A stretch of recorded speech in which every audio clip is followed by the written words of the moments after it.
Hello, Oh my god. everyone. Welcome to a spontaneous sort of hangout. You okay? What'd you do? Yeah.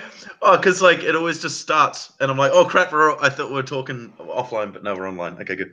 Okay, yeah. So, like what we were talking about before, stop talking about. No, I'm just kidding. Hey, everyone. Yeah, Michael and I, well, Michael, of course, is a person, he's wonderful to hang out with, but he's a little bit of the motto, you make hay while the sun shines, because he goes away for months at a time and we don't get to spend any time with him. And so pretty much any opportunity that I think you have to be in a hangout, you're saying yes. And most of the times when you're saying yes, I'll be there too. But this case, we had a discussion. We wanted to talk about, well, we started off with the Dan Harmon thing, which we'll come to, but then we picked a couple other stories. So Kevin has been invited, and Kevin will join us. And if Kevin joins us, then this will be a true happy hour. So we'll have to see. The happy hour trifecta will be complete. Yeah, we might have to go into the after bar, which is, I think, what we did last time with you when you came to visit. Yeah, definitely. Anyway. Yeah, so let's talk about Rick and Morty, because that'll be a nice segue into what we're going to discuss, because I was shocked when I saw the video that we're going to discuss, and we can, I want to, so basically, yeah, let's just talk about the show first, and then for people who don't know about it, they'll learn about it as we go. So first of all, how did you start to enjoy Rick and Morty, and why did you, what do you like about it? I can't remember who told me to watch it. Someone told me to start watching it, and so I did. And I remember talking to a friend of mine about it. One of my very best friends. We were talking about the show, and I was telling them to watch it. And she was like, "I like it, but I can't get into it because Rick's burping so often," which is so true. Like in the first season and stuff, he's just like always like, Morty, burp, all the time, and he's drooling and shit. Yeah, like in the first episode where he comes and he's like, Morty, we gotta go. I built a neutrino bomb. We gotta start over. We gotta go find your friend Jessica. You can repopulate the Earth or something. And and he's like dribbling everywhere. And he's like dragging him out of bed. And I don't know. I just kind of I just started watching the first season and I was like, this is fucking fantastic. And then I think I watched the first season a couple of times actually, because it was quite fantastic. And then the second season was great. I like all the cameos as well. Like it's got Jermaine from Flight of the Conchords in that one episode where he's that's so great. And like we said, Stephen Colbert and John Oliver, and some other people I can't remember. I think my favorite episode videos. Is which one? The Purging episode. Oh right. Okay. Based on like. There's Chai. Okay. Hello. There's Doggy in the room. Why is that your favorite episode? Oh, it's just funny. Like I like Morty's transition through the episode. Like how at the beginning he's like, this is obscene and all this sort of stuff, and then he just gets really frustrated with that guy whose screenplay he gets to listen to. Like they go to that lighthouse and he's like, yes. I'll let you use my lighthouse on one condition. You listen to me. You listen to my screenplay. And then Morty's like, it was fine. And the guy's like, so have you got any feedback for that? And he's like, no, it was fine. And he's like, that doesn't sound like you. And Morty's just like, ah! And then, like, cracks. Yeah. Oh, it's so good. And then there's the bit where Morty and makes Rick pick up the dude, that chick. And then they go to the place, and then she comes out with the gun, and she's like, "Get out of the car!" And she takes the car away, and Morty goes inside, and Rick's lying on the floor, and he's like, "Oh, she tried to purge me, Morty. She shot me in the liver. It's the hardest working liver in the galaxy, Morty, and she tried to purge me." So many comedy bits. Just fantastic. Yeah, there's a lot. I mean, I suppose there are other episodes which are more kind of, I mean, we were talking about the first episode of the third season where, like, I remember waiting for ages for that because the second season, I'd seen the end of the second season and I was like, how the fuck are they going to get out of this? And it was just perfect. The whole episode was just like, yeah, it was great. It was great. Yeah. What's your favorite episode? Well, first of all, you're the one who told me to watch it, so I blame you. Oh, really? Yeah, and a hangout. You're like, you have to watch Rick and Morty. By the way, Oh, I people. do remember that. Yeah. People in the chat, hey, how you doing, everyone?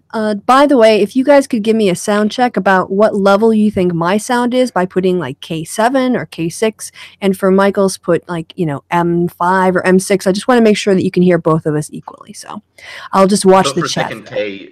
I thought for a second like K5 or K6 or something was like some technical sound term thing that you'd learned. And I was like, ooh, go Kristi. Yeah, my sound is about K17 at the moment. Yeah, and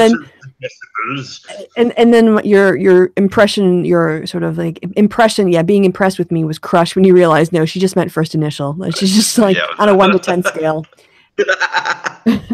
I'll turn Michael up. Someone said K7, Mike 5, so I'll turn you up a little bit. What happens when Kevin gets here? Because then it'll be K7 and K5. Who will know? This will just be this mess. I guess they'll have to just type Kurt Logan for that. You know the Kurt Logan. You were the one who introduced me to Rick and Morty, or at least recommended them. Kevin needs you to check your messages, Kristi. Oh, okay. All right. Well then, hey, why don't you talk about your second most favorite episode? Well, I check. Okay. Let me think. I really like. What other episodes are really good? I mean, I liked from the third season. Which one was really good? There was one in that season that I really, really, really liked, and I can't remember it for the life of me. That's how much I liked it. Season 3, Rick and Morty. I can maybe prompt you with my favorite one, which is, I don't know the episode name, but it's the one where every time you remember someone, a new person joins the conversation or joins the room. Oh, yeah. No, you're right. That one is fantastic. The one with the brain parasites.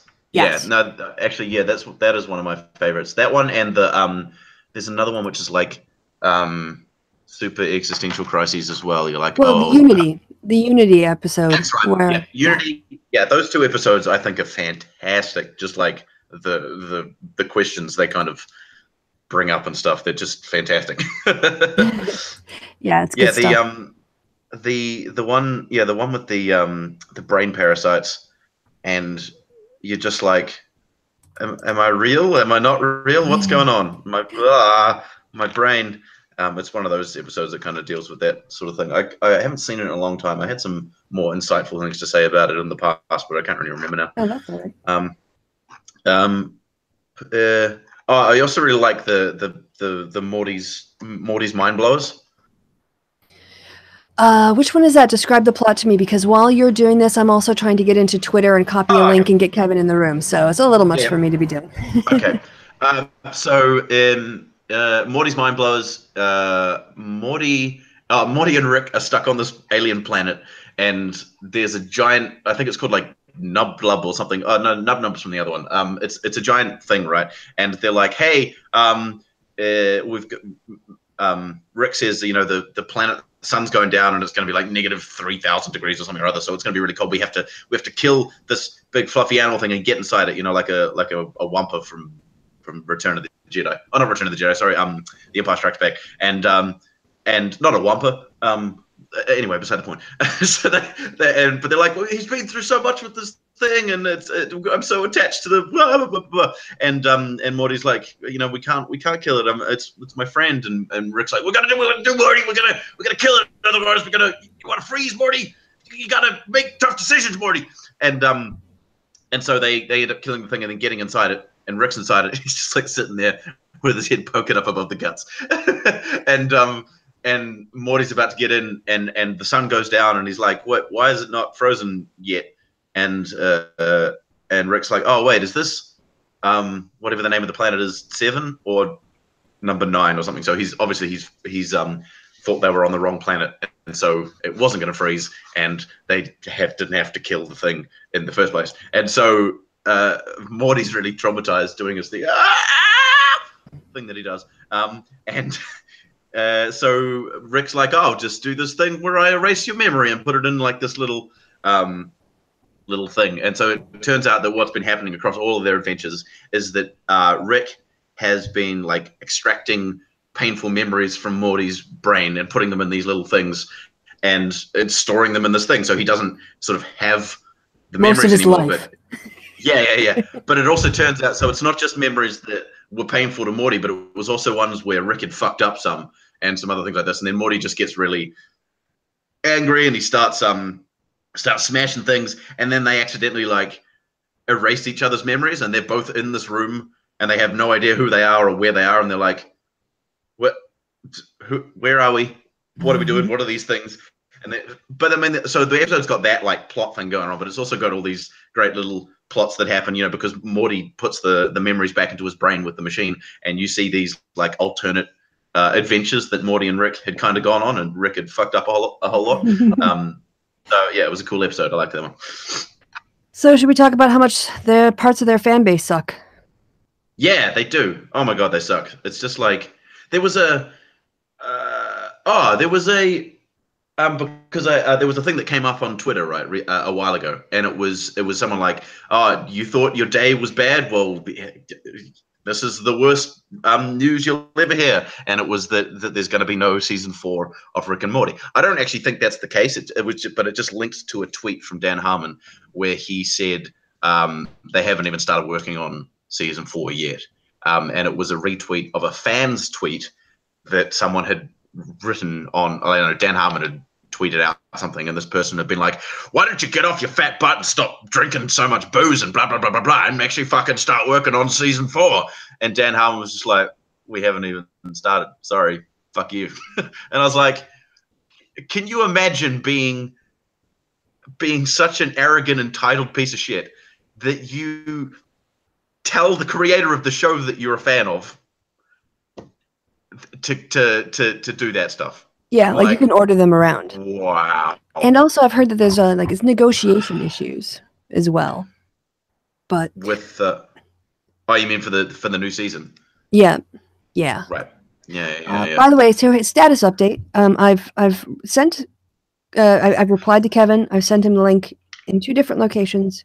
I'm hoping he's just trying to get into the room, but he hasn't replied yet. So I don't know if he's anything else from him. Let me know, because we missed you, Kevin. We want you to join. Don't know what the tech problems were. Well, the thing is that there was a bit of delay, so there was like a couple of minutes where he didn't hear from me because, I thought the link worked for him. So okay, yeah. Well, yeah, there's kind of what's the word? Fan bases of things that tend to just be complete, like the Star Wars fan base as well. I don't know if they're necessarily as bad as the Rick and Morty fan base, but their entitlement to have their media the way that they want it to be. Like when the new Star Wars came out, and half the fan base was just like, it's not a real Star Wars movie, blah blah blah blah. It should have been this and that and the other thing. Just being so ridiculously entitled. You're ruining my childhood.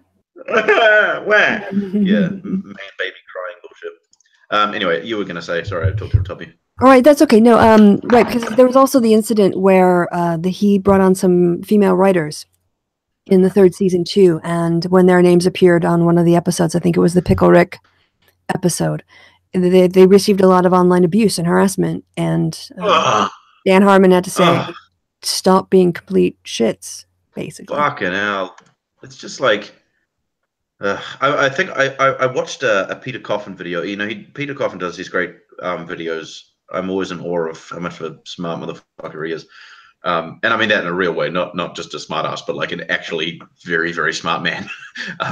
And he did I think it might have been a Manny Peters episode, because he used to do these, this kind of, whatever it was called, Last Nightly or something like that. But he's changed it to this thing called Manny Peters. And he was talking about Rick and Morty and the fan base. And he talks about what's the word that he uses? Like identity. When you base your identity heavily on like being part of a fan base or a group or I can't remember the term that he uses, but anyway, so he was talking about the Rick and Morty fan base. And hey, Kevin, he got here. Whoop, whoop, whoop. Hello, welcome. Hello. Oh yeah, and so he was talking about you know, the intention of Rick, like the intention of the character of Rick, and how much of a piece of shit he is, and how much of an awful narcissistic, you know, awful person that he is, and how that's supposed to be kind of a comment on those kinds of people. But you get a lot of those kinds of people being fans of the show, thinking that Rick is unironically good, when that's not the point, you know. So let's take this moment to welcome Kevin officially. So now it's officially can be a happy hour because you're fine. You're here. We got you. We jumped over all the obstacles. Yeah. I'm just so annoyed. I'm dying of the flu, and for some reason my fucking phone wouldn't let me into the fucking Hangout, so I had to turn my laptop on, and I want to burn the world down, frankly. Aww. Well, you know, breathe in peace, breathe out. Will the doggo help you? Come here, doggo. There's a doggo down there. Yeah, I'm a little bit hungry. Yeah. I can see you in the back. You have to tilt the camera down a little bit more, I think, if you could. Oh, that's better. That's there she is. This is Chai, and she's really young, and she's hyperactive. I can't point, and there we go. There she is. And if you point the camera down ever so slightly more, you can show us your schnauzer. Oh, you can't. It's a disc in the way. My sausage dog. Yeah. Your very own dachshund. Wow. All right. Someone in the chat said the thing. Nick said cultivated identity. That was the thing that Peter talks about. Right. Yeah, and so you've got a lot of people who actually kind of look at Rick as more of a hero than a cautionary tale, as it were. Yes. You know, alone, bitter. Although there is one line when he says to Morty, break the conditioning, Morty. You know, love is just a series of chemical reactions that fades over time and two people drift apart. I did it. Your mother did it. Don't make the same mistake. Oh my God. He does have some good. So well. I know. Well, you can't. Kristi's been trying to get me into that show, and I can't. So good. I can't, so man. Good. It's like saying, well, you know, they do really good hummus at the KKK meetings. I'm not going to a KKK meeting with hummus. It's not happening. Yeah, I kind of have this, you know, I don't know. I used to be kind of like, I wouldn't listen to music or whatever by people that are awful. But then I kind of found I was missing out on some stuff. So now I listen to Kanye West, and I listen to John Mayer and things like that. And I know they're awful people. Yeah, but they make good music. So for me, there's a difference between like the person, and it might seem strange, but I don't mind I do mind the person being awful, but I mind that less. Like I can get past that. But it's if they attract an audience like that, it seems to me like there must be something inherently awful about the actual product that's appealing to that kind of person. Really. Well, so yeah, that's what we're kind of talking about is that people, you know, Rick is an awful person. He's a narcissist. I mean, he's kind of the end goal of what happens if you're a super science rational man, you know, like any of the fucking atheist people kind of want to be, you know. And so he's cold, and he doesn't get attached to, you know, like he doesn't have feelings, you know, all that sort of shit. So that's and so you can imagine the sort of people that attracts. But the point of the character is, like Kristi said, is more of a cautionary tale. But these people take it as unironically that he's a good thing. But that's happened so many times. There's a great example, which is a reference that only British people will get. A character called Alf Garnett, who was like, the character was this incredibly racist Londoner chap. The show was like the 1960s and 70s, and the joke was that it was always the racist that was the butt of the joke in the end. He always came he always sort of lost the battle, as it were, in the show. And the guy himself was the guy who played him was like this Jewish socialist guy who was like really out there on the left. And eventually he had to stop the show because people were thinking that they were supposed to associate themselves with the elf character, and they weren't, like, because he was horrifically racist and stuff. And it shows you this sort of sign of the time. that he could get away with calling black people, and I'm going to use some rough language here, but for context, the N-word and coon on like national TV, primetime TV, but he couldn't call his wife a cow. He had to call her a silly old moo, which I thought was a delightfully sort of, I don't know, almost Victorian sensibility. Doesn't mind being massively racist, but you can't be ever slightly rude. Yeah, insulting to women. Yeah. Well, there was a study that showed that people who watched the Stephen Colbert show back when it was the Colbert Report, that liberals saw him as being, completely ironic and doing a character, and people who are conservative were thinking, yeah, he's making some good points. So was it true that he got invited to do a White House press thingy dinner? Yeah, talk? he did. Yeah, he did the White House.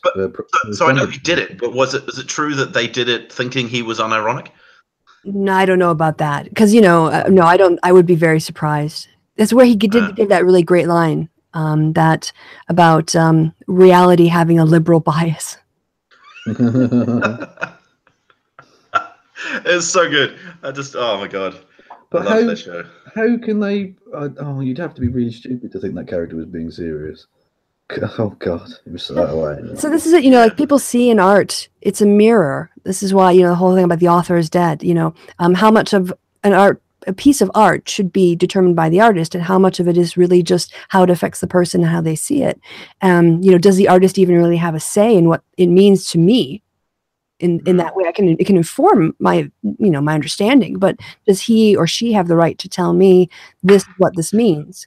And well, not when it's a piece of like still art, like a picture or something, or even like a song, something that's actually still in time, as it were. Whereas with a show that's sort of ongoing and continuous, it's clear that character is developing constantly. Like at the start, it was sort of almost straight-laced satire, right, which you could mistake. But toward the end, he was just coming out there saying, Sarah Palin's a fucking idiot. Like, it was really obvious, and it should have been really obvious to everyone. Well, I don't know. I think the study was done in, several years ago, probably 2007 or 8 or something. So I don't know how aware the show was in that progression.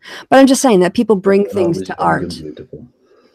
Well, see, I always, whenever I'm arguing against people, talking about the consequences of people's actions and things like that, I'm always for the idea that it is the consequence, and the intention doesn't really matter. I mean, I suppose the intention can kind of matter to some degree, but like, for example, there was this video game that came out a while back. I can't remember exactly what it was, but it was a video game in which you were the father of a family, and you had to, I don't know, it was like this a really overtly sexist thing where you had to like sell your wife or something, or you had to, like women and something were like a commodity in the game, like that was their only purpose, or something or other. I can't remember. Are you talking about they did a Fallout sort of spin-off game where women were sort of like a breeding colony to try and repopulate? No. Okay. No. It was, I can't remember what it was exactly. Anyway, it was this game. No, it wasn't hatred. No. It was a game, but see, the point was that there was a whole bunch of backlash because, like I say, women in the game were just a commodity. They weren't. There was no character. There was nothing. They were just there as a commodity. And there was a whole bunch of backlash to this thing. And the creator went on this big, massive, spiel about, I'm not a sexist. This wasn't my intention, and tried to, explain away the obvious sexism in the game. He said, I'm not sexist. Some of my best property is female. Yeah. Exactly. So I mean, I find that really it is the consequences. So I suppose in that sense, Kevin, I kind of understand where you're coming from. I mean, you can have all the best intentions in the world, but still produce a racist or bigoted product. I don't think that Rick though is like bigoted. I would, because he doesn't just run around, spouting the N-word, and he's just like, he's just a bad person, but not like a bigoted way, Yeah, I haven't watched the show, but he clearly speaks to a demographic of really very, very unpleasant people. Well, but also we like it. So yeah. How do you know I wasn't? I would recommend just giving a couple of episodes a go, and then if you don't like it, then that's up to you. But I tend to try and judge things. It's going to be difficult now because I'm such a childish fucking idiot that because Kristi wants me to like the show, there's like no way my brain will allow it. There's just no chance my brain's going to go, actually, this is funny. It's just going to go, no, Kristi's wrong. Well, I would just say that, when Stuart Lee's Jerry Springer the Opera was out, it was being picketed by people who'd never seen the show.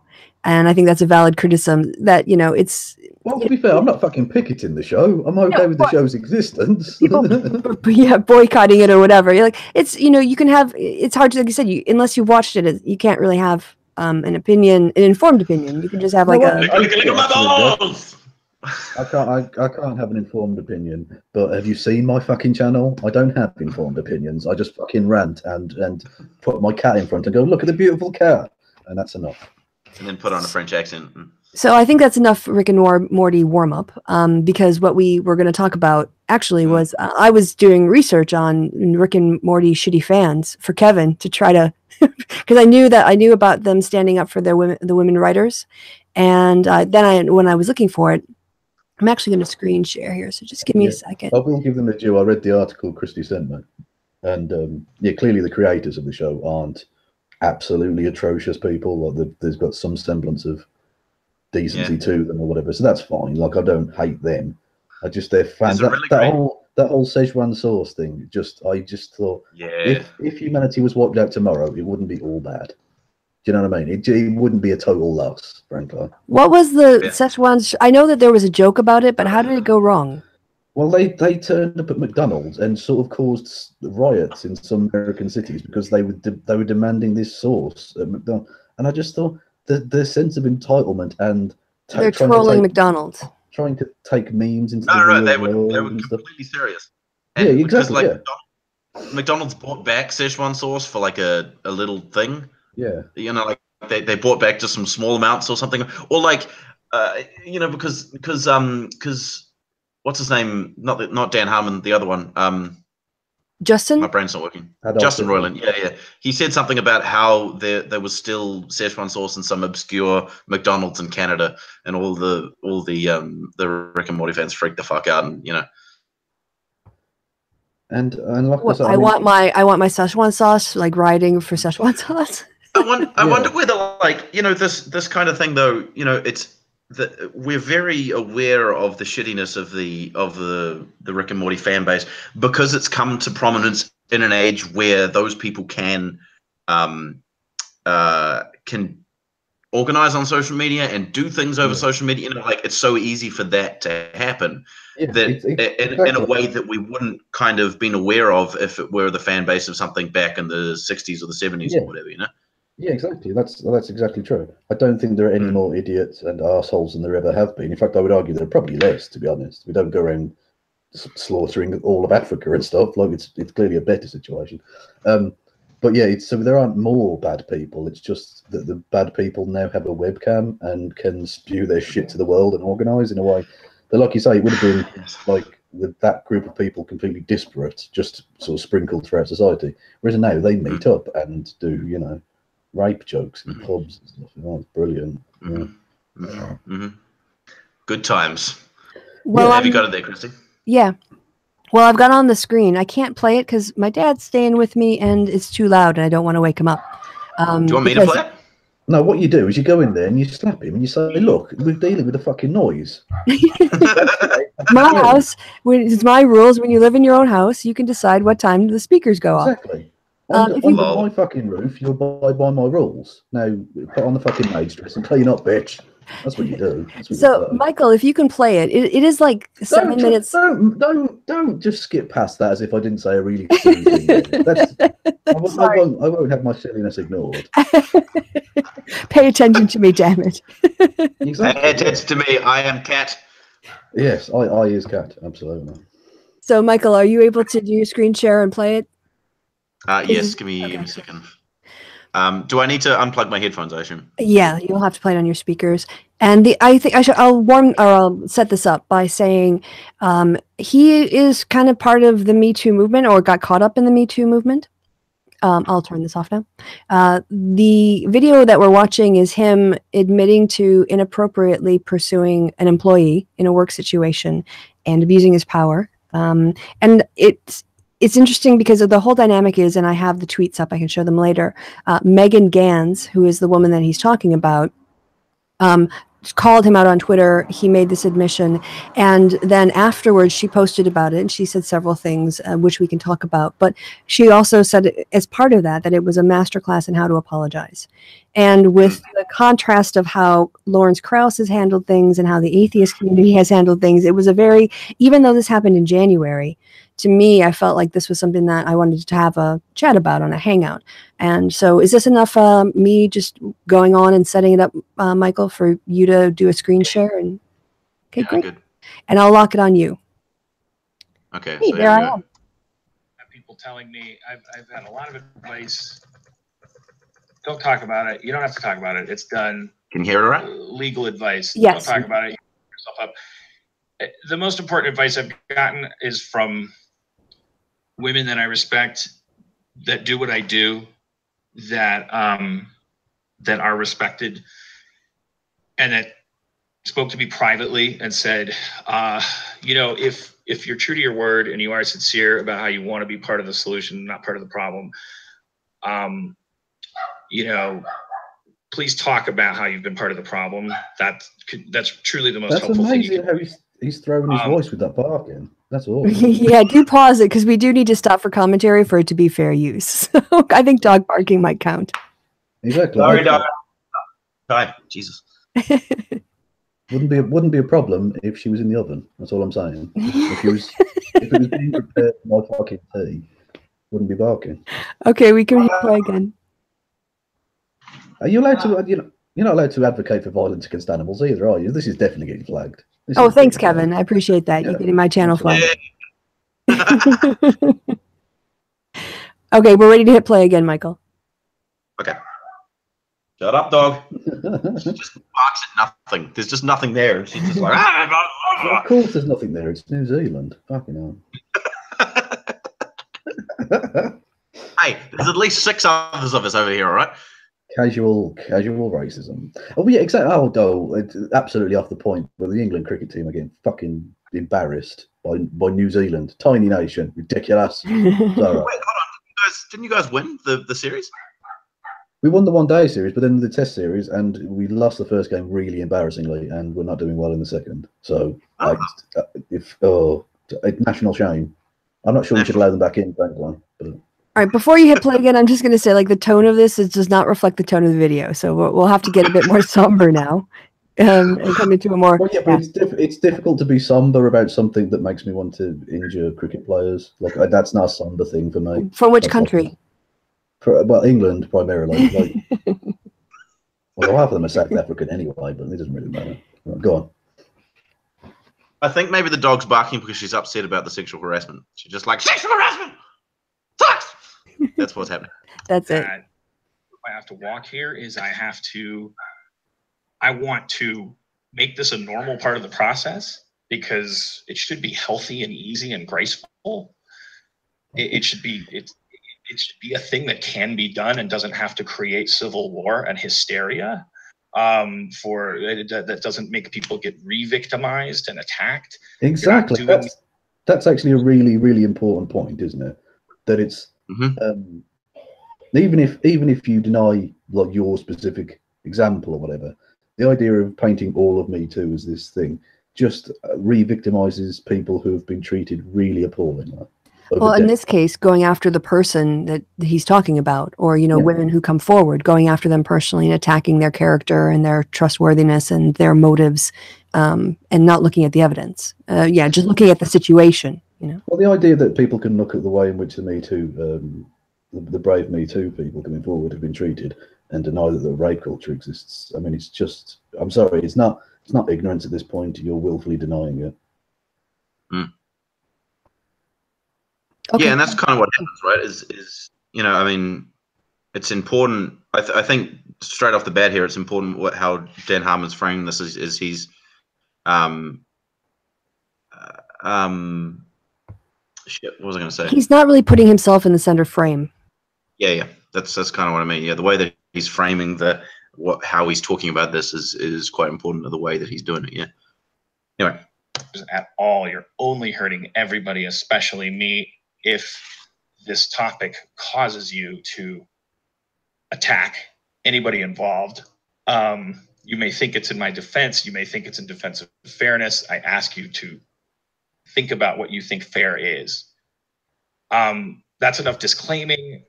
I have really, really had to think about, this and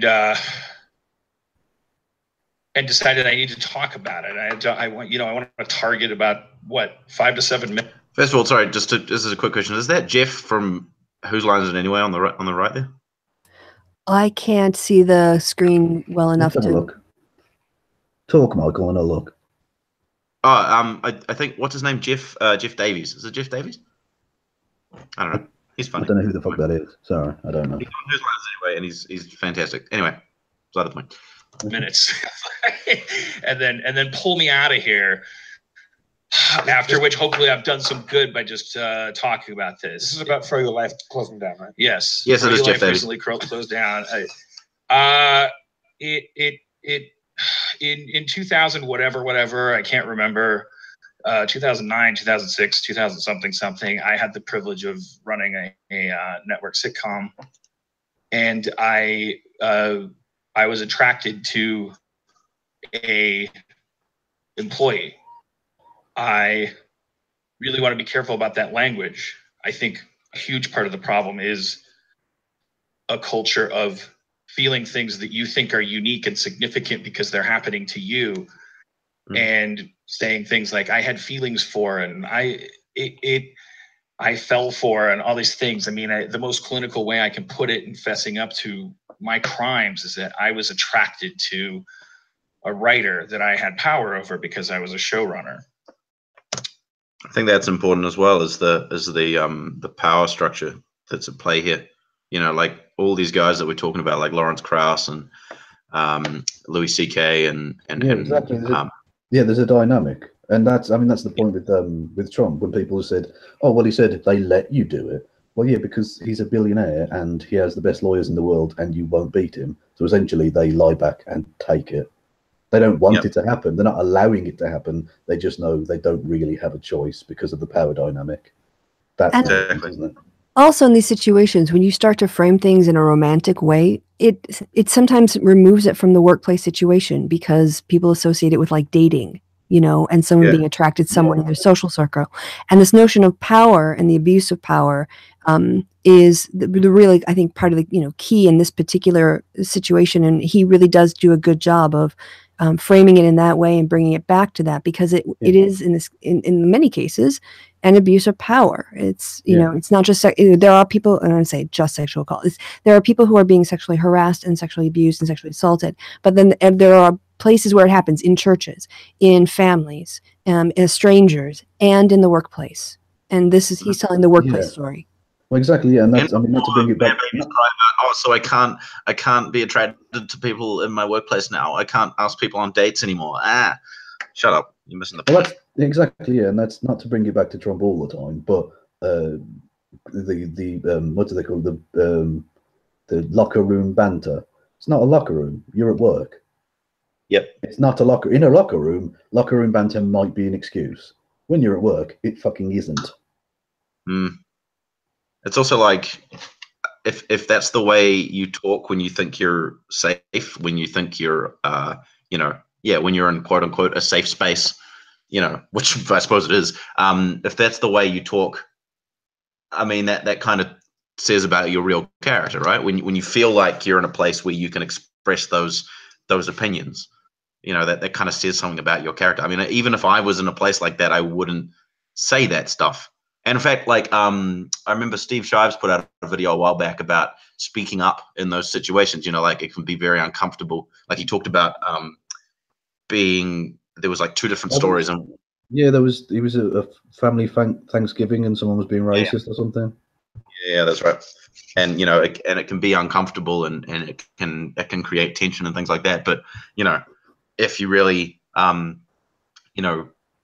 believe in the things that you do, you know, it's important to stand up and speak out about that stuff. Yeah, well, exactly, and it's massively important that men do, because in terms of like the locker room environment where these kind of toxic ideas and these kind of toxic ways of behaving and ways of talking and thinking about women that evolve, women aren't there to speak up. Those are male spaces. So sometimes, you know, by law, they literally are male only, you know, like dressing rooms or whatever. You have to speak up because women literally cannot.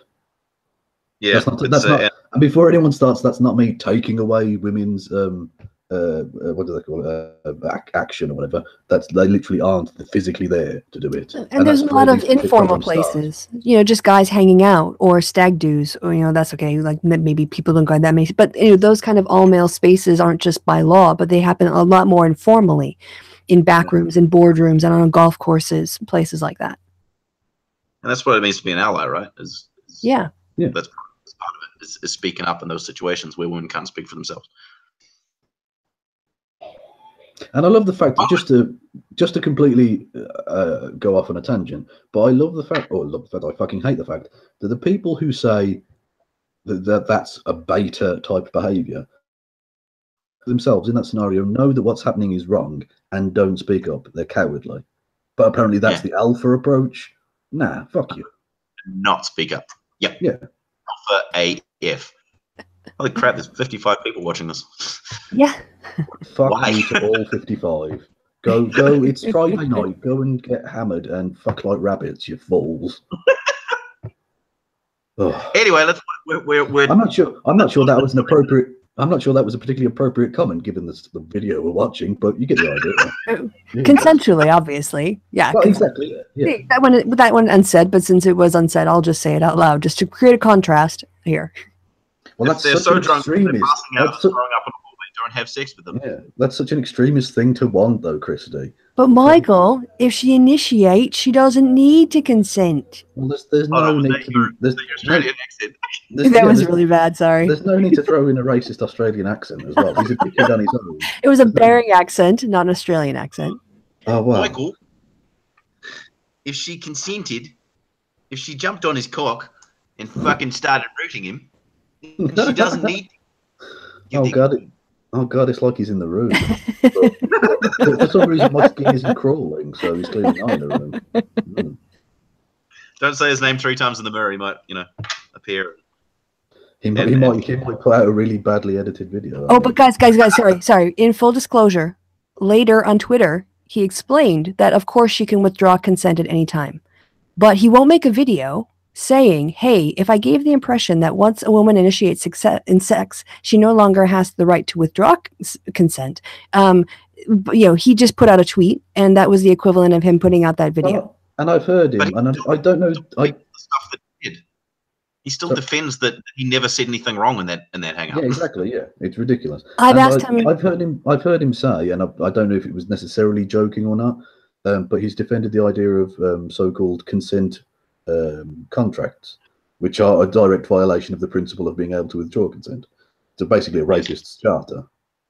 Well, I've asked him several times on Twitter before he got suspended for 7 days or whatever it is, that, look, if in that hangout, after you say, if she initiates sex, she doesn't need to consent, you then go on to say, but of course she can withdraw consent at any time, give me the timestamp. Or the timestamps, just give them to me. And he's never given them to me. You know why? Because he doesn't say that in a hangout. And no, going on Twitter and saying it afterwards to your 14,000 followers is not sufficient, because that's not the size audience that saw the initial hangout or all the repeats. That's the really slimy. It was in a reply to a different tweet somewhere, so it's not his audience aren't going to see that. Yeah, exactly. That's the really slimy thing that newspapers do, where they'll print something really defamatory on the front page. Then when they get sued and have to apologise, they print like a 1-inch column on page 25 that no one ever sees. It's ridiculous. Yeah, a little correction section on the bottom of page 2 next to like the list of who's on the editorial board. Yeah, exactly. Yeah. All right. Well, we're completely off topic, so should we go back? And he looks a bit like a young Matt Groening. What's that? He looks a little bit like a young Matt Groening, I've just realised. Kind of does, Yeah, it's all right. Go on. enough to know that these feelings were bad news. That was easy enough to know. I knew that they ran the risk of undercutting people's faith in my judgment, her faith in her talent, the other writers' respect for me, the entire production, the audience. And the other writers, sorry, just to say, the other writers' respect for her as well, because if she's essentially flirting with him in any, or seen to be doing so, then, oh, well, she can't be doing it. She's just fucking the boss, sort of thing. Another sneaky way that slut shaming pops up in everyday life. Yeah. That I wasn't doing anybody any favors by feeling these things. And so I did the cowardly, easiest, laziest thing you could do with feelings like that. And I didn't deal with them. And in not dealing with them, I made everybody else deal with them, especially her. Flirty, creepy, everything other than overt enough to constitute betraying your live-in girlfriend to whom you're going home every night, who is actually smart enough and respectful enough to ask you, do you have feelings for that young writer that you're talking about, that you're paying all this attention to? And saying to her, no, because the trick is if you lie to yourself, you can lie to everybody. It's really easy.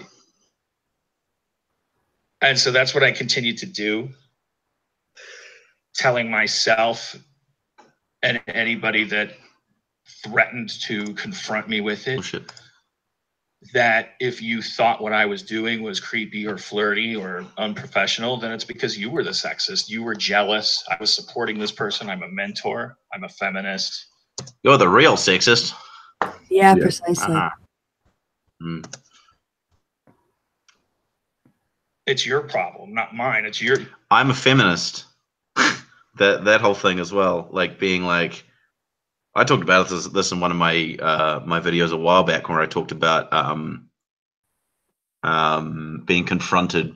This, I suppose, it's kind of a similar. Well, it's not a similar thing because I wasn't sexually harassing someone, but I was engaging in sexist rhetoric, and I was called out about that, and I was like, no, that's, and I tried, you tried to defend it, no, I didn't mean like this. This is how I actually meant it. I'm not I'm a feminist. I am super feminist, man, and I would not be a sexist. That's one of those male feminist ally issues that and I suppose by more of an extent, the kind of turf sort of thing. I'm a feminist, so I can't be being transphobic or I can't be racist or whatever. I think it makes a good point that I do think that men who agree with feminist principles should call themselves feminists if they practice those principles. And that's kind of one of the differences is agreeing with something as an idea, but then actually checking your own behavior or checking, your situations and other people's behaviors. And does that match onto your principles in the way that you would, deal with a racist situation or a homophobic one. And I think it's possible for there to be men who are feminists and be bad feminists, just like there are women and trans people probably too who are bad feminists. I can't think of any offhand, but I'm sure that some must exist, right? And so I don't think the idea is to get men to never say they're a feminist, although of course people on the right want that because they want to associate male feminists with something bad in order to stop people from calling themselves feminist, right? That's the longer term goal. I think what we have to acknowledge is that men can be bad feminists and women, people can be bad feminists. The question is, do you practice the beliefs or do you just sort of agree with them in principle, but they don't actually affect your life? Dare I say you quote unquote check your privilege? What I mean, yeah. But no, that's a bad thing to say. Don't say that. Ha ha ha. Yeah, no, I agree. It's there's nothing. I mean, feminists are human. We're all human. We all can make mistakes. We can all make mistakes in judgment. No, they're not. They're not humans. They're Soros robots. We know this. Okay, sorry, my bad. Which is why we never get paid. Exactly. Yeah. We keep talking about us getting paid, but the checks never come. No. What's wrong with the people of Czechoslovakia? Jesus. The checks never come. Never mind. Ah, Groner. Indeed. But like, you know, you can be a feminist and be blind to certain things or hold certain biases or you know, bigoted ideas that you just don't, either you don't know about or you do know about and you refuse to acknowledge them, you know, being a stubborn prick, you know, which is, like I say, is something that I've done in the past. But like at the thing of like trans people being dicks, Kristi, you know, is this sort of trans person that like gatekeeps being trans. You know, they know you're not actually trans because of such and such. You know, they have an idea of what being trans is. Well, I'm thinking more of someone who claims to be a feminist, and then I think there are people like they'll be feminists, quote unquote feminists, gatekeepers. Like, gatekeepers. And it's like, you know, I came across them, and they're terrible people. Anyway, beside the point. Dan's a mission. It's good observation. Sorry. Yeah. Is seeing things through that lens, and so I let myself keep doing it, and it's not as if this person didn't repeatedly communicate to me the idea that what I was doing was divesting her of a recourse to integrity. I just didn't hear it. That's another thing, I suppose, that's kind of important, is the you know, repeated you know, people, you know, and in the sense of like consent as well. I mean, because I suppose this is a consent situation where you've got someone not consenting to a relationship or to something beyond you know, the relationship that they have, and you know, into more of a romantic kind of thing, and repeatedly giving signals and saying things that make it obvious that they aren't okay with it, but maybe not necessarily directly saying no. Exactly, and this is where the power dynamic feeds back into the conversation, because when it's your boss who has literally the power to, you know, hire and fire, to essentially put you on the back burner and kill your career, you're going to find it much more difficult to say, actually, no, I don't want this. So you try and be more subtle and easy about it, because there's that power over you, and that's, I mean, that's a horrible situation. Yeah, and I mean that happens, and like we talk, this comes up all the time. In you know, we were talking about the Aziz Ansari thing, where he repeatedly ignored non-verbal and verbal cues to say no, but she didn't explicitly say no or something or other, so therefore he wasn't violating her consent. You know, and all the apologists coming out talking about that and being like, well, she never actually said no. And it's like, well, yeah, but you know, we as social animals have things besides explicit, you know, verbal cues of no. There are you know, different ways of saying that. There's non-verbal cues. There's you know, you know, you can see if you're even a little bit aware. There's a fair crossover between the kind of people who would say dumb shit, like you just said about them having to verbally say X, Y, or Z, and the same people who want to ban the burqa on the understanding that, oh well, 90% of communication is non-verbal. Well, yeah, okay. If that you're clearly not doing that for genuine reasons, and if that is the case, then why is it absolutely necessary to say no? Like, it's if 90% of that is non-verbal, then surely non-verbal cues are enough. Yes, it's ridiculous. So yeah, continuing on. And because it didn't profit me to hear it, and this was, after all, happening to me, right? Yeah, there's that whole thing again as well, is in that situation. Obviously, he's you know, reflecting on that now, but back then it was all about him, you know. And I think that happens. That's kind of a an important thing.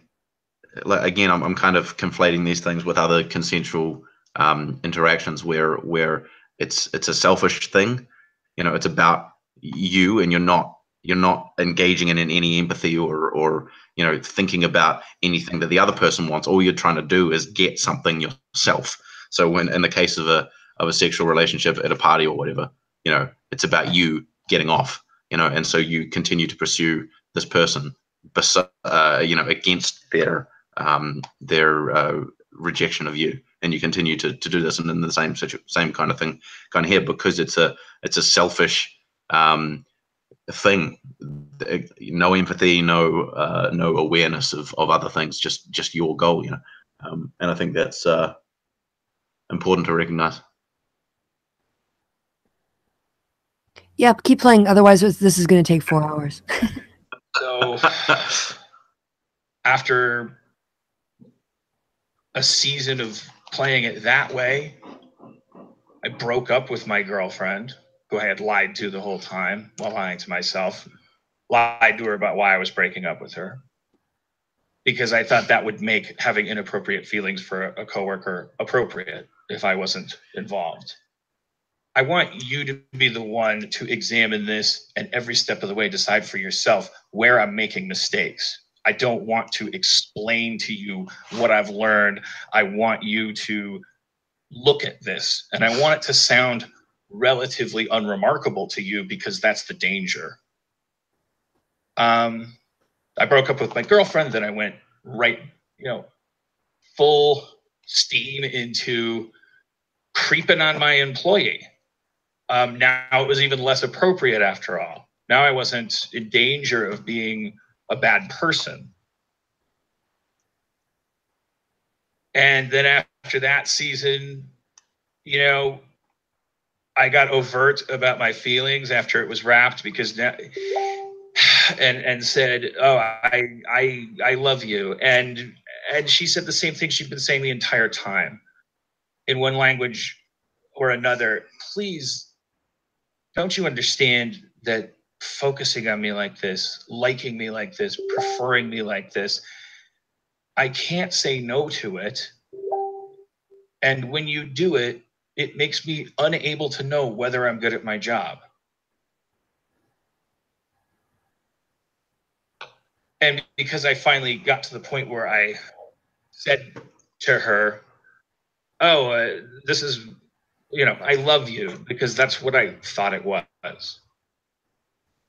When you target somebody for 2 years, and it was therefore rejected that way, I was humiliated. And so I continued to do the cowardly thing and continued to do the selfish thing. Now I wanted to teach her a lesson. I wanted to show her that if she didn't like being liked in that way, then, oh boy, she should get over herself. After all, if you're just going to be a writer, then this is how just writers get. And that was probably the darkest of all. I'm going to assume that when she tweets about it, and refers to trauma, that's probably it, because I drank, I took pills, I crushed on her and resented her for not reciprocating it. And the entire time I was the one writing her paychecks and in control of whether she stayed or went, and whether she felt good about herself or not, and said horrible things. Just treated her cruelly, pointedly. Things that I would never, ever, ever have done if she had been male. And if I had never had those feelings for her. And I lied to myself the entire time about it. And I lost my job. I ruined my show. I betrayed the audience. I destroyed everything. And I damaged her internal compass. And I moved on. And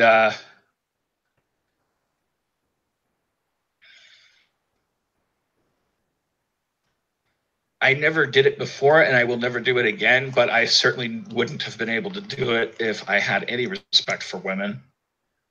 On a fundamental level, I was thinking about them as different creatures. I was thinking about the ones that I liked as having some special role in my life. And I did it all by not thinking about it. So I just want to say, in addition to obviously being sorry, but that's really not the important thing, I want to say I did it by not thinking about it. And I got away with it by not thinking about it. And if she hadn't mentioned something on Twitter, I would have continued to not have to think about it. Although I did walk around with my stomach in knots about it, but I wouldn't have had to talk about it. And the last and most important thing I could say is just think about it. No matter who you are at work, no matter where you're working, no matter what field you're in, no matter what position you have over or under or side by side with somebody, just think about it. You gotta, because if you don't think about it, you're gonna get away with not thinking about it. And you can cause a lot of damage that is technically legal, and hurts everybody. And I think that we're living in a good time right now because we're not going to get away with it anymore. And if we can make it a normal part of our culture that we think about it and possibly talk about it, then maybe we can get to a better place where that stuff doesn't happen. So that's it. There you go. So, Kevin, have you seen that before? No, I hadn't seen that. We've getting all sorts of feedback. Yeah, Michael's got to put his headphones back in, so I've just muted him until he has a chance He's to. got a fucking sailor sound. What? He does have a sailor. Wow, that was like the best thing ever. Well, I've always associated Michael with seamen. So. Aboard, Captain. Yeah. All right. So anyway, yeah. Something poop deck. Yes. One thing that he said at the end there, the idea of it being technically legal, I think is a thing as well. You know, like people seem to focus too much on, you know, well, it wasn't convicted in court, so it's not rape. You know, what about the trauma that this person? Shut up, dog. Has had to go through, you know, like you're not even. Like I think it's just a massive lack of empathy. Like, just, yeah, that's all it is. No, I would. Yeah, I think that's a good point, Kevin. I wanted to get your reactions from this. That was powerful stuff, and I think I liked he seemed genuinely contrite about the thing. That's like you said, apologizing isn't really the point. Like anyone can say sorry. That takes fuck all. Actually being sorry and changing who you are and what you do, that's important. And on my side, do you guys mind if I kind of finish up the story? Because there's the woman who too. So I'll go ahead and share my screen. And I'll read this out, the ones that are relevant. No, you did this to me before. And I set it up and then it just disappears. Right. So I'll go to this one. Megan Gans writes, here's a weird one for you. Last week I called out my former boss, Dan Harmon, for sexual harassment, and today I'm going to ask you to listen to his podcast. And then she says, please listen to it. It's only 7 minutes long, but it is a masterclass in how to apologize. He's not rationalizing or justifying or making excuses. He doesn't just vaguely acknowledge some general wrongdoing in the past. He gives a full account. Yes, I only listened because I expected an apology, but what I didn't expect was the relief I'd feel just hearing him say these things actually happened.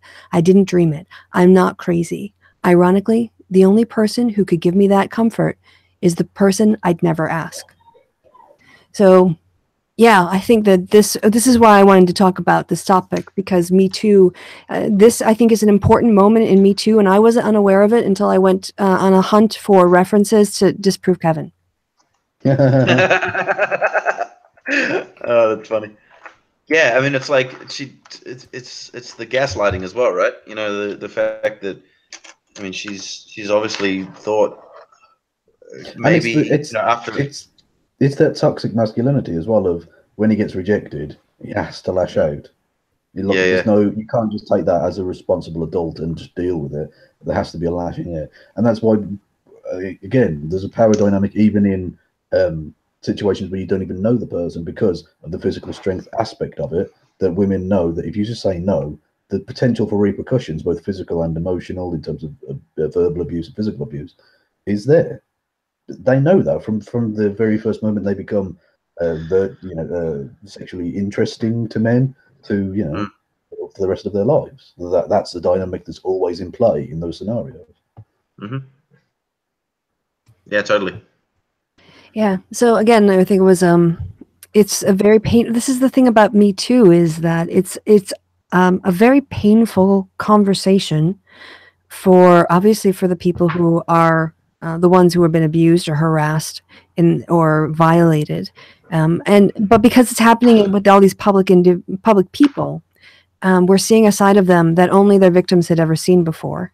And so there's, for me, a lot of times just such like disappointment, along with the anger and the revulsion and the desire for, you know, some accountability. You know, Louis C.K., when that stuff came out about him, it like, oh my God, I felt awful. His comedy was something I really enjoyed, and I just can't. And he did the thing. He said, you know, he did that whole routine about men being the most dangerous thing that women ever face. Yeah. So he knew, and all the time he was doing it. He was a part of it. It's, oh God, I want to smash his fucking face in. It's ridiculous. Oh, sorry. No, but this is it. Like, Me Too isn't, I think, part of the reason why it's hard for people to, you know, why some people want to reject it, is because it does bring up those emotions. You know, like a lot of us, in a very distant sort of fan way, I don't want to say the word violated in a way that trivializes what the actual victims went through, but a betrayal maybe is a better word. A betrayal of trust. Well, it's because you expect, and from the persona that they put forth as whatever they are, in Louis C.K.'s case, like Kevin said, you know, he talked about this stuff kind of in his shows, and came across as a person that you'd never think would do that. So and you invest time and emotional, you know, investment into this person. You know, like I've gone around saying that I think Louis C.K. is one of the best comics ever, and I really look up to him and all that sort of stuff. And you have that investment, and then when you find out that was all a lie, like I said, like Kristi said, it's not at all comparable to the victims of that person, but still, you know, you feel betrayed because you've invested something in what is essentially a lie, what is a fake persona. People don't want to feel stupid. That's a natural reaction, but you have to get past that if you're going to be a rounded adult. Yeah. And some of those people might deal with it by lashing out at the woman or women, making talking about what happened to them. And that was precisely what Dan Harmon was saying at the beginning, that don't lash out at people. Don't do it. Well, exactly. You saw it with some of the victims of Louis C.K. and others who, you know, when it first came out and before the person made a statement, because I presume they were getting like legal counsel or whatever, all of the fucking usual pieces of shit on the internet came out and said, no, they're all lying. These sluts are all making it up. They're fame hungry, blah, blah, blah. And then when they come out afterwards and say, no, actually, yeah, I've acted like a complete and utter fucking prick. Yes, I'm guilty of these things. They go very quiet. They don't want to open up and say, actually, shit, maybe, am I part of this problem? Like, it's the lack go on of... and do it again with someone else. Exactly, the lack of introspection, and frankly, the lack of any fucking compassion is disgusting. Absolutely disgusting. You know, and the other thing too about this also goes to why Sam Harris is wrong about Me Too going out of control, right? Because if you look at a Louis C.K., well, let's look at a Kevin Spacey situation. He seemed kind of predatory. You know, he had sort of a type, and he would go after younger men and people, you know, in positions of power.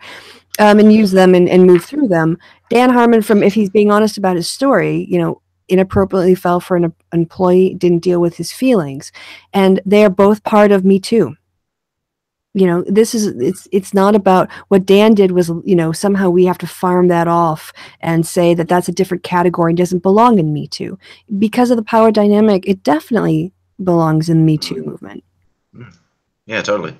I just found out yesterday as well that the creator and, you know, the lead guy on Ren and Stimpy, it's come to light that it was like an open secret thing where he was in a relationship when he was like in his late 30s or something with like a 16-year-old girl or something like that. Like he Whoa, what? Yeah, the story went that she was a fan of the show. She wrote in with some of her like pictures and shit. You know, she was like, I want to be an animator when I grow up. Da, da, da. And she wrote in, and then he started like writing back to her and like flying her out to LA or wherever he was to like tour the studio and all that sort of stuff. And then when she turned like 16 or something, she was staying with him and he touched her inappropriately, but then eventually they like got together and then they were in a relationship for a while.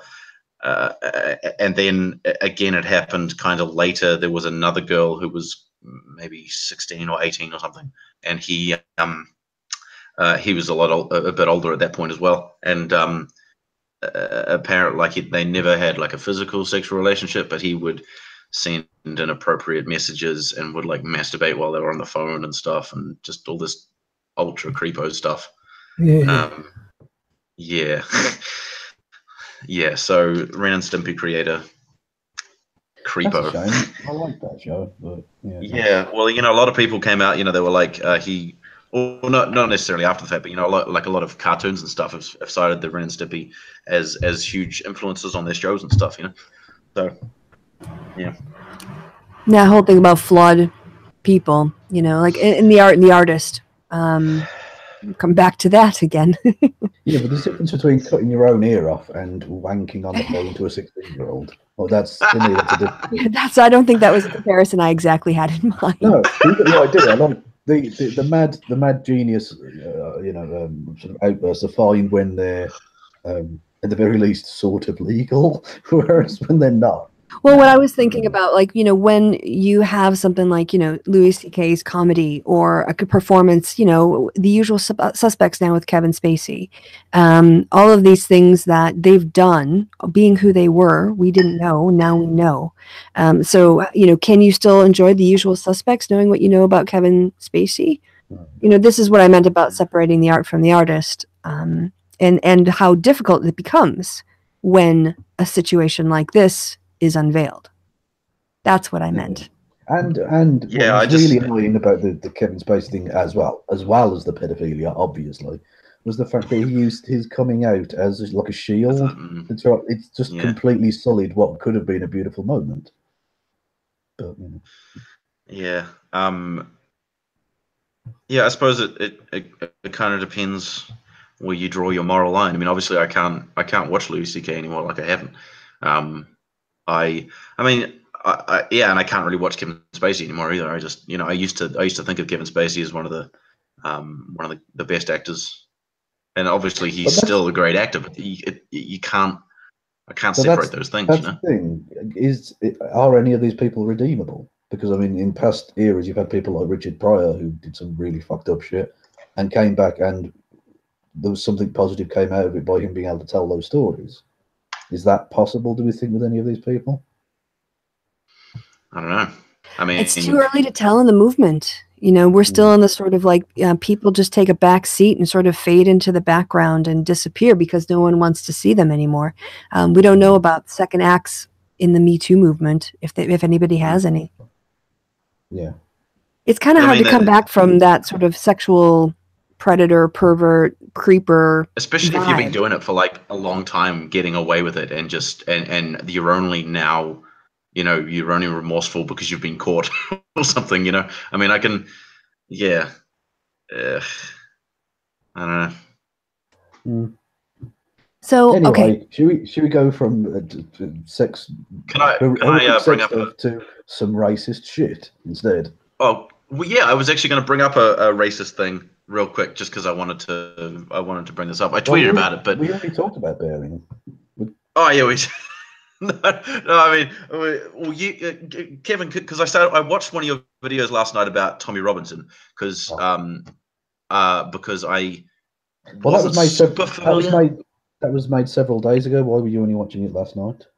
No, it was a video you made ages ago about Tommy Robinson. You know, about him and about the quote unquote skeptic community embracing. Yeah. That was about a year ago after he'd been metaphorically pleasured by Sargon on a hangout. Yeah, it was bizarre because like you had all that footage of the EDL like smashing things up, just being fucking awful people. They were football hooligans and Nazis who smashed up every town city in the fucking country. Yeah, but Antifa are the real problem. Exactly. I never once. I not only have I not heard Sargon really go after the EDL, who's, he's supposedly so anti-violence, he hated when Richard Spencer got punched. He couldn't cry enough fucking tears for Richard Spencer.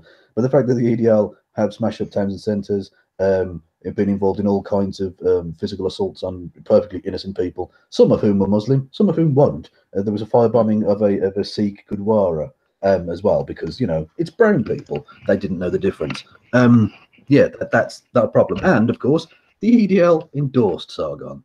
Brilliant. Yeah, exactly. It's like, oh my god. Yeah. Anyway, the thing I wanted to, sorry. I was looking at the Tommy Robinson thing, and someone, because there was a newspaper article being like, he's been removed from Twitter, and all, obviously all of his fans and stuff were all. He's being removed for saying the truth and all that sort of shit. And I was like, no, he's basically a Nazi. And some person said, it's like he had his channel suspended for wrong speak, which, for those of you who don't know, is a reference to 1984, the novel 1984. And as always when 1984 is brought up, I mean, it just shows that these people haven't actually read the fucking book, because in the case of Winston from the book, spoilers, by the way, this is spoilers for 1994 if you haven't read it. It's been out a while. I think if you haven't read it already, come on, man. Yeah. So Winston in the book, he has a relationship with this woman in secret from the government, right? Which is not allowed. And they sneak off into the woods somewhere and have this kind of relationship for a while. And it's actually quite nice. And he's feeling happy about himself for the longest time. It's been awful because he's living under this oppressive, tyrannical, authoritarian government. And then he gets found out. And instead of just being punished for quote unquote wrong speak or doing the wrong thing that the government isn't allowing you to do, instead of just being simply punished, whipped or thrown in jail for a little while, he actively has his brain reprogrammed by the government so that he can't do anything else but agree with them. In the end, the final line is, yeah, exactly. They torture him and do the whole mental reprogramming business. So in the end, the last line of the book is Winston loves Big. He finally did it. He loves Big Brother. That's the they essentially psychologically torture him to the point where he's broken. Yeah, exactly. And he has no. He has no choice because the option isn't there in his brain to do anything other. One of the most sad and beautiful passages in any book ever is the final scene of that book, where he and the woman meet up again and they've both been psychologically tortured to the point where there's just no feeling between them anymore. They just sat on the bench and there's nothing. Yeah. And it breaks my fucking heart. But it's beautiful. Yeah, because I remember reading the book and thinking, he's gotten caught, he's going to get shot or killed or whatever, because that's kind of what I expected. But I just didn't expect that at all. And it's just the way that it is. Exactly. And so, comparing that to being suspended from a social media thing because you went against the terms of service, it's just multiple times. Ignorance. He's been suspended many times. And, of course, the people, the usual free speech fucking idiots, going about, he's been censored. No, he hasn't. He can still talk anywhere. He just can't talk on Twitter. He still has the right to speak. And indeed, last Sunday, apparently the free speech is so terrible in Britain. But last Sunday, he went to Speaker's Corner. They allowed him to speak. He fucked off. Mm-hmm. It's clearly not that big of a fucking issue, then, is it? Just because we don't let foreign hate mongers in to do it, that's perfectly within our range. We've got borders. And interestingly, Tommy Robinson's an even bigger hypocrite in that regard, because one of the reasons he went to prison was because he travelled on his friend's passport illegally into the United States to preach hatred on 9/11 anniversary in New York. Wow. Yeah. Wow. He literally travelled, illegally immigrated, or illegally went to another country to preach hatred. Wow. And then complained when, on his arrival back in London, they arrested him and threw him in fucking prison. I'm sorry. I'm sorry. We do have laws about such things. You can't just fucking break the law, Jesus. Before we get to Kevin's racist thing, and just speaking of people being kicked off. Damn, Kevin is racism. Yeah, not my racist. No, the thing that you were going to talk about, that is racist. Oh, no, I was just going to mention, I was going to sort of lead into the Sam Harris thing and the bell curve and all that. Sorry, go on. Yeah. No, that's okay. I was just going to say, Bunty King, is he suspended or is he bounced from Twitter? I don't know. Hopefully, I don't know. I was going to say something really, really cruel then, but I'm not going to. Basically, I'll just say I don't like him. I'll leave it there because technically, the thing I was going to say would definitely get this video flagged. Okay, then thanks for not saying it. Yeah. But you guys, people can think of what Kevin might have said. It'd be a mystery. Yeah, I was gonna. Yeah, I hoped his legs turned. Take votes in the chat. What do you think Kevin was going to say? We'll tell you at the end of the hour. Well, actually, I think we're going to go to the Milo story next. Oh, okay. Yes. Talking of racism, yeah. Speaking of racism, so basically, it's a short little story that came out in The Hill. It's linked below in the description box, or it should be, or it will be afterwards. Sorry, I shared it with these guys. I don't know if I got around to doing it in the Hangout link. Anyway, Milo, there's some questions about the $100,000 he raised for the white privilege grant. Because only one round was announced. He initially said he was going to help 2,500 men, and then he said he was going to help 100. They were going to get $2,500 scholarships or something, and about 5 people were named, but only their first names were given. And now the fund is closed, and he's not accepting any more donations, and he's not saying where the money is gone. So just some parallels there between him and his transparency, and I don't know, somebody named Anita. Anita, all praise her dark name. All praise. Yeah, but I'm going to repeat my joke and add a little bit on the end in order to make it not flaggable. But the joke I did on Facebook about this, the privilege grant, the money that was donated by these people to be spent on white men was probably spent on white powder instead. By which I mean, of course, washing powder, because he likes nice, clean, crisp shirts to wear. That's the kind of white powder I'm referring to, obviously. White powder! White powder! Yeah, so a little schadenfreude over Milo there. What do you think, Michael?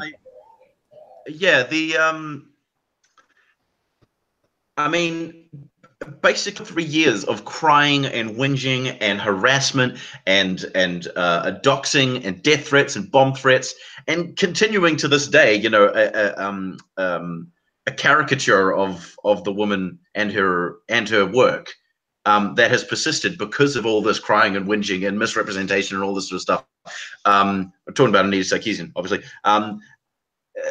Over the fact that she's a scam artist. She raised $120,000 in a Kickstarter campaign, and then she never she didn't complete the videos that she said she was going to do, and she's moved on to another crowdfunding thing now, and she's doing. But the thing is, she did. It took a long time. I know she did. She did. It's all there. And she's super transparent with all of it because she has to be. She's so you can go to her website and see where all the money goes. Yeah. But that's bad. But Milo, no. I'm waiting for the and of course Sargon and his campaign about it. His game thing with when he took a certain amount of donations never appeared, but it wasn't his fault, obviously. The Gamergate thing, even worse, obviously, is the fact that Donald Trump has said he wants to do the thing that they accused Anita of wanting to do, which was ban or stop video games and the violence in the video games.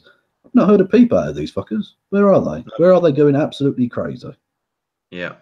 It's ridiculous. Well, and if you raise money because you say you're going to give it to charity, and those are the you advertise that, and people give you money for that. I think there are fraud laws that apply specifically to pretending to be a charity in order to defraud people. That would depend on whether he's set up as a charity, wouldn't it, and whether that classifies as charity. If he said he was raising it to give it away as a scholarship, that is a charity.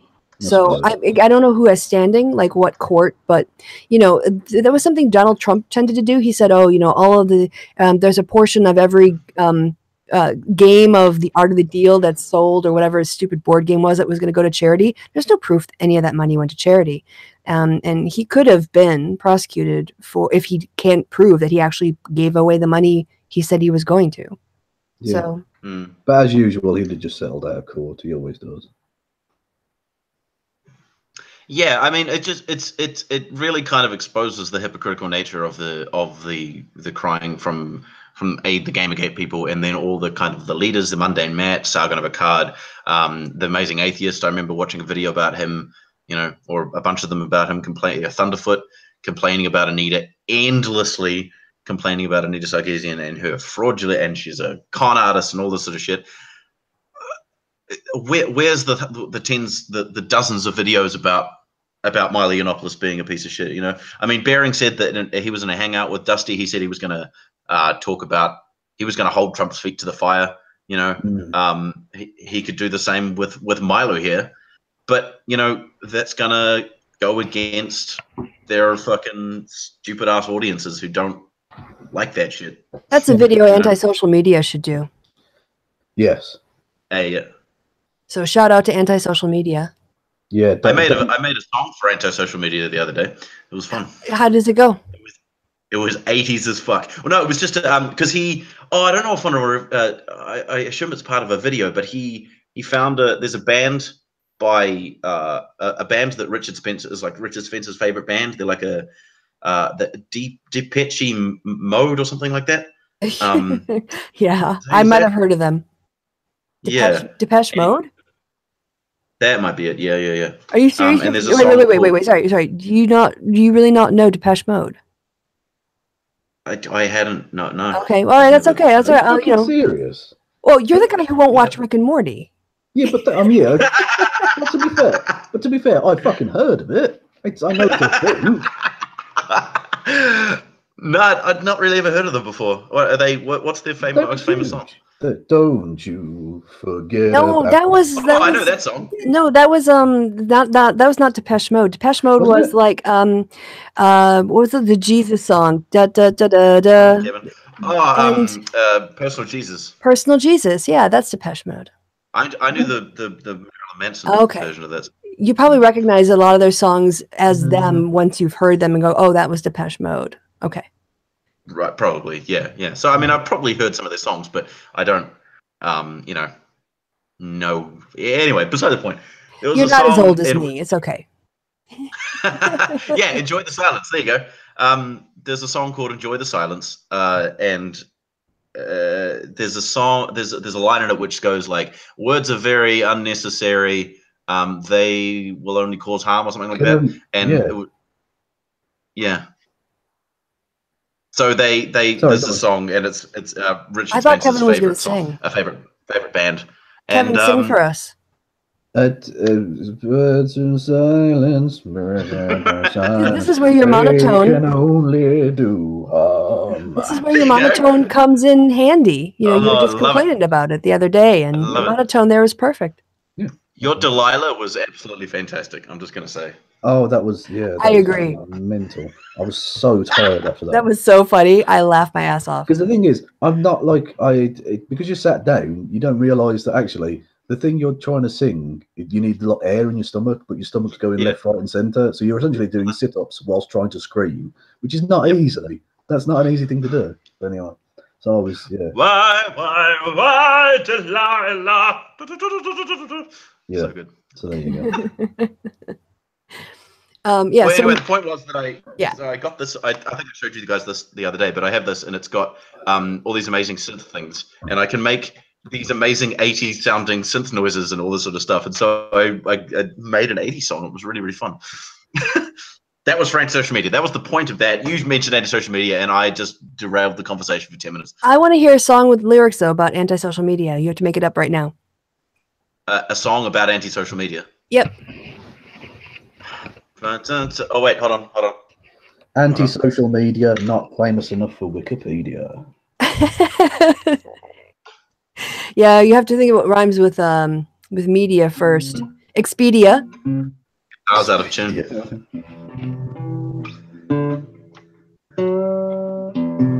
Oh god. You just hate guitar people who fucking just get the guitar out whenever the fucking chance arises. Yeah, all right, you play guitar. You're cooler than me, yes. And what?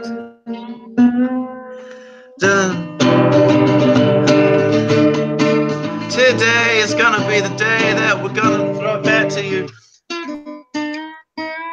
Anti-social media. Anti-social media. He bought a ticket on Expedia to fly to Korea, but he got denied because they don't allow foreigners. Yep. That's not true. That's a racist thing to say about Korea. How dare you, sir? They literally just had the fucking Olympics there. In South Korea, not North Korea. Surely. Well, it's still Korea. It's all Korea. I guess you could just put North Korea in there, and then it would have had a better beat. Yeah. Did you like that? I came up with Korea that rhymed with. That was good. Because Kevin had Wikipedia, so I thought you were going to say. Yeah. Oh, I made an edit on Wikipedia, and it's still there. Congratulations. I'm gonna see if my favorite Wikipedia edit ever, and I hope I've still got the fucking screenshot on my laptop because it's beautiful, but I don't know if I've still got it. So talk amongst yourselves. I was talking about this with I think it was Multral Carxist, I think that's his name on Twitter, and he said something about how it would be funny if someone changed Dave Rubin's Wikipedia page to say conservative or something like that, and then it did get sued by Dave Rubin. So I went ahead and did that. Like I went to his Wikipedia page and changed it to conservative, and then changed a couple of other things as well, and then like screenshotted it and tweeted it at Dave Rubin, but I never heard anything back. He just ignores me. I want to go on a show because I want to speak about like censorship and free speech and all that sort of stuff, because he's probably got you on mute point. Yeah, it's annoying. We'll have to have a hashtag going and then tag him in occasionally, but not enough to be harassment, just to say, hey, have Michael on about censorship. Stop censoring Michael. Yeah, have me on your show. Provide me a platform, because that's what you need to do. Everyone has to provide me a platform. There we go. If you hang on, do I have to screen share, don't I? You have to screen share. That's how it works, yeah. Oh, well, I don't know. I've only been doing this 3 years. Jesus. Right. Okay. There we go. Can everyone see that? Michael, if you keep making noise, they won't fucking see it. I've locked it on. I've got you locked on, Kevin. It's like a starship. I've got like a tractor beam. I've locked on to your screen. In its broadest sense, terrorism is any video created by Kevin Logan designed to cause brain hurts. The name Kevin Logan is politically loaded and emotionally charged. There you go. That's good. Happened. I like that. Yeah. I like that. Anyway. Wait, did you do that, or did someone else do that? No, someone else did that and then sent that to me, and I was like, oh, that's awesome. That's funny, Ollie. Yeah. My one, I went to because I'm doing a video at the moment about Bohemian Rhapsody and about how awesome it is, and I went to the Wikipedia page just to read some stuff, and it kind of goes through the different sections. And someone had written that the song starts in the key of F major, and it doesn't. It starts in B flat, which is so obvious. I don't understand how they wouldn't know that, because it clearly resolves from an F7 to a B flat, which puts it in the key of B flat. And so I went and changed it. Michael, you're a fucking nerd. Yes, you're a nerd. I am. Yes. I totally am. I was raging. I thought you were going to say that the Dave Rubin entry stayed the same, and then I was going to be really happy because it's accurate. No, you know that it changed back pretty quickly. I think he is opening or giving an introduction for Jordan Peterson and like a dozen of his events, because he's a liberal. He's so left wing. Yeah, he's so left wing. Tommy Robertson on a show. He has Stefan Molyneux on and doesn't question his ideas about race and IQ. I don't have time to do this, but somebody like an evil Twitter post could do a list of all of the center right or far right guests that Dave Rubin has had on one side of the right side of the page, and then all of the left wing people he's had on the left side of the page. I'm gonna do that. Take a picture of that and have people tweet that at him. And then also put on there, have Micheal Rowlands on to talk about censorship. to balance the scales. Here's all the right wing people. There's no left wing. You need to get at least one left wing person on there. It'll be me. Yeah, that's data visualization. Oh, you can make it into a little bar graph, and then annotate it with all the names in the notes underneath of who all the observations were. That would be proper data visualization, yeah. You would need an Excel spreadsheet, though, for that. So it would kind of get complicated. Well, to be absolutely fair, I spent, like, I don't know how long it was, tallying up the amount of views and like putting them into different categories of videos on the Thunderfoot on his YouTube channel. Like I went through and every single one of his videos and classified them under different things, being like feminism, Anita Sarkeesian, science, some other stuff. Went through and did that. And what's that? No, I have. I've made a video about it. But no, the actual data, like your screenshot, your Excel spreadsheet. Yeah, they're all in the video. Right, but if you make them available, then other people can download them and use them and analyze them in different ways, not just have to reproduce what you do. Right. Share your data. Okay. Well, open data. I'll see if I can't. You talk amongst yourselves. I'll find it. No, you don't have to do it now. I'm just saying, like, at a future point. But I want to. Oh, wait, you're making the list right now. Well, if you're going to make the list right now, you're going to have to go to his channel and like go through his videos because that will be the most complete list and maybe do it. Are we going to talk about Sam Harris at all? Is that going to happen? I'm helping with a research design here, Kevin. Let me be a social scientist. No. Damn it, Kevin. I'm a doctor, not a... Wait, no, I am a doctor. Yeah, I'm a doctor. I am a social science. I am a research designer. Yeah, Sam Harris and Ezra Klein. So while Michael works on his little research project here, the data for which he will make public and open for reuse, here it is. Analysis. Yeah, Sam Harris decided to get in a Twitter fight with Ezra Klein, and he got his ass handed to him. Yes, it was very, very. Yep. Background is that there was a piece published in Vox that Ezra Klein said that he didn't commission or edit himself. That was a review of Sam Harris's interview with the guy who wrote the Bell Curve. Murray, is that his name? Yeah, Charles Murray. And this person gave a rather sort of, critical analysis of it. And Sam Harris got mad, I think. And then anyway, there was an email exchange between him and Ezra about it. And after the exchange was done, Sam Harris decided to publish them. And in the exchange, I'll just sort of summarize the tone. It's kind of starts out friendly, but Michael, you are a fucking mental guys. Have you opened this? Have you opened this the document he sent about his Thunderfoot video? How have you collated all these numbers? No. Okay, let's see. I will see if I can put it on my screen. Is that okay? Mate. Can I broadcast this? Is there anything in here that's... No, it's fine. It's just lots of numbers. It's fucking mental. I mean, what? Religion, feminism, Anita, science, random shit, Brexit. What's WDPLAC? Why do people laugh at creationists? All right. And then you're looking at his view counts. Which I used to watch back in the day. Wow, this is fantastic, Michael. This is great data. Holy cow. Did you summarize them at the bottom? Is there some total? Are these the... Okay. Wow. I don't know what's going on. I feel like I'm lost in a sea of numbers. I don't know what's happening. Total views 140. Oh God. Okay. Well, yeah. This is very impressive. Back to Sam Harris. Yeah. Now that we know that, you've got a budding social scientist here on the channel.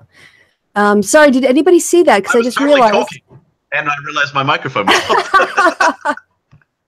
I don't know if everybody saw that actually, because I think I might have had it locked onto the screen because of Michael being on. So I'm going to share my screen one more time. Sorry, so that everyone can see here all of the work that he's put into it. Because I don't think Kevin was screen sharing, but there's just view counts here and percentages and totals and stuff in different categories of. The totals are up on the top left there. I used some equations to do those. That's fantastic. So it just adds up all the things, and then so it's that kind of. I wanted to see, because the reason I did it was he tweeted out something about science, like it was oh look, here's an ignot of bismuth and an ignot of some other metal thing, and I was like. I retweeted saying something like, "Oh, that's really interesting, but something about Anita Sarkeesian. Why are you not talking about Anita Sarkeesian?" And he was like, something or other obsessed, something obsessed." And I was like, "Are you fucking kidding me?" And so from that, because he said that I was obsessed with him or something like that, I went to see. I did this. Wow, well done. Yes, I know. Yeah, and then made a video about it as well. Excellent. Yeah. So, round of applause. Anyway. Thank you. No, don't encourage him. No. Right. So getting back to it. Sorry, now I'm going to have to clear my throat. Hold on. Sam Harris, published these emails, and he gets sort of more aggressive as it goes on. And Ezra Klein is just playing it like a normal, like a professional, basically.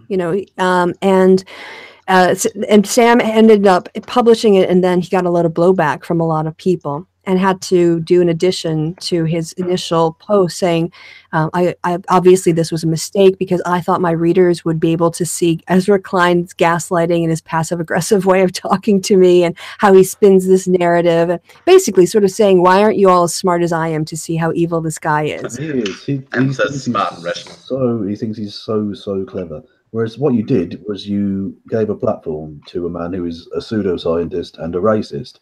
And when people criticised you, you went fucking ballistic. And even your fucking mental fans went, come on now. You went too far. Deal with it. The fucking where was it?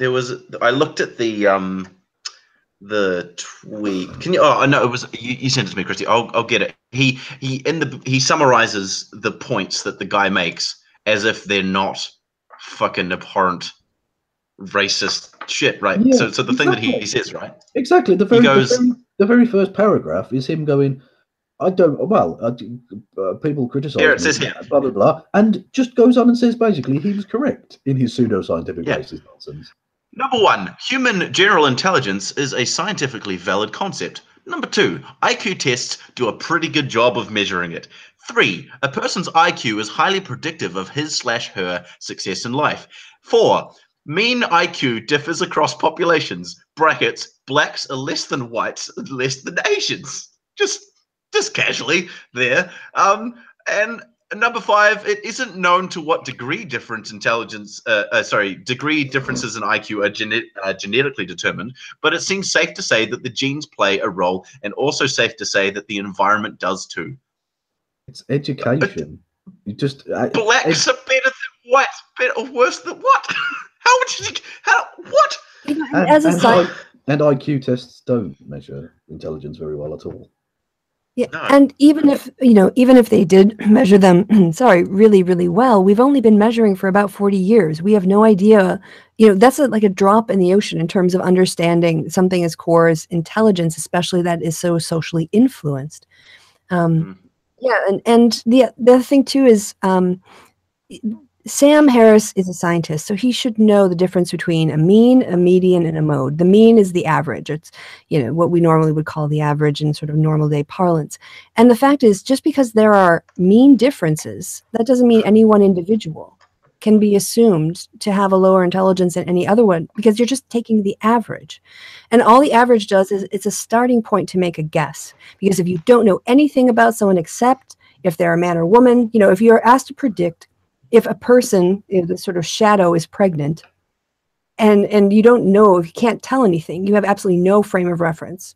But if you have, let's say, because you just say 50-50, right? You would just, guess if the person was pregnant or not. But then you know that the person behind that you're guessing is, biologically, sort of equipped to be a man. Well, then you can say 100%, no, I know that person's not pregnant because that person doesn't have the equipment to be pregnant. Right. So that piece of information is better than just the mean, or sort of like I have 50-50 chance.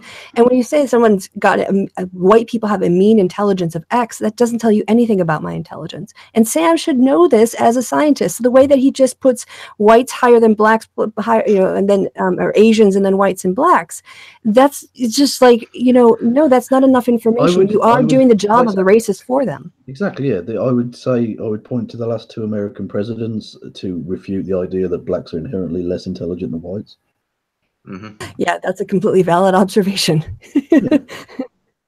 I mean, it's just, I don't know where to start.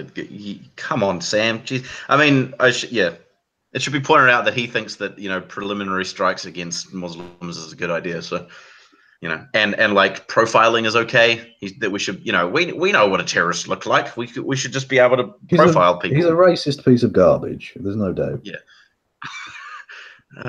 So to have someone who's prides himself on being the rational, calm person, always Well, I would advise people to go and look at those emails and decide which one of them is the rational, calm one. Even like I say, even Sam Harris's fans gave him stick about that because he was clearly ranting, and the journalist was just like, "No, I stand by the story. Fuck you." Basically. Yeah. Actually, he founded it. Yeah. He's like the editor-in-chief. Well, yeah, okay, yeah. Yeah. But so it's like, yeah, you mean you're giving a platform to a fucking, race realist, racist idiot. It's deplorable, man. Come on.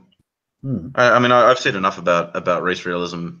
Well, it's giving the scientific veneer of respectability, isn't it? That's the problem. Yeah. Like, it's one thing to have like just a racist on for a political chat. That's bad. But to have a man who is, like you say, is known as a scientist and all the rest of it, and prides himself on being rational and skeptical and all the rest of it, to give the veneer of scientific credibility to this pseudo-scientific hatred, fuck him. But the other thing too, I'm just going to get all social science nerdy here. When he makes the statement, I think you read out that intelligence is a scientifically valid concept. Is that what he said? What did he say? Make sure I have that right. General intelligence. Yeah, a human general intelligence is a scientifically valid concept. Okay, a human general intelligence. Okay, first, that's a lot to unpack. Not the human part, but general intelligence. I don't know what that means. Like, what do you mean that people are? He's not saying people are generally intelligent. So that concept is vague, and then he said it's scientifically valid. But the issue of validity in science isn't just it's true or not. There's a construct validity, there's operationalization, sort of there's validity. Are you measuring what you think you're measuring? Do you have the concept constructed correctly? Is it really, are you measuring what's going on in the world? Is it generalizable? And so valid as a concept is a pretty high bar to say this is a valid thing when there are so many components to it. And there are, as we know, real problems with intelligent tests. Does it kind of measure something? Yes. But then to say that something we kind of measure and we've only been measuring for a short amount of time tells us something true about people based on their skin color goes too far. It seems to measure like levels of intelligence, levels of education, it seems to me, by and large. Like, I'm not saying there's no element of intelligence being tested there, but the people of sub-Saharan Africa, why would you expect them to be able to pass a test given their relative lack of educational opportunities compared to someone who lives in, a major metropolitan area in the West? Yeah, and people can get better at tests if you give them things that are tested on the test and you teach them the skills. They will get better on those tests. And that was also brought up in the exchange was the Flynn effect, the fact that scores are drifting upwards because people are becoming more educated.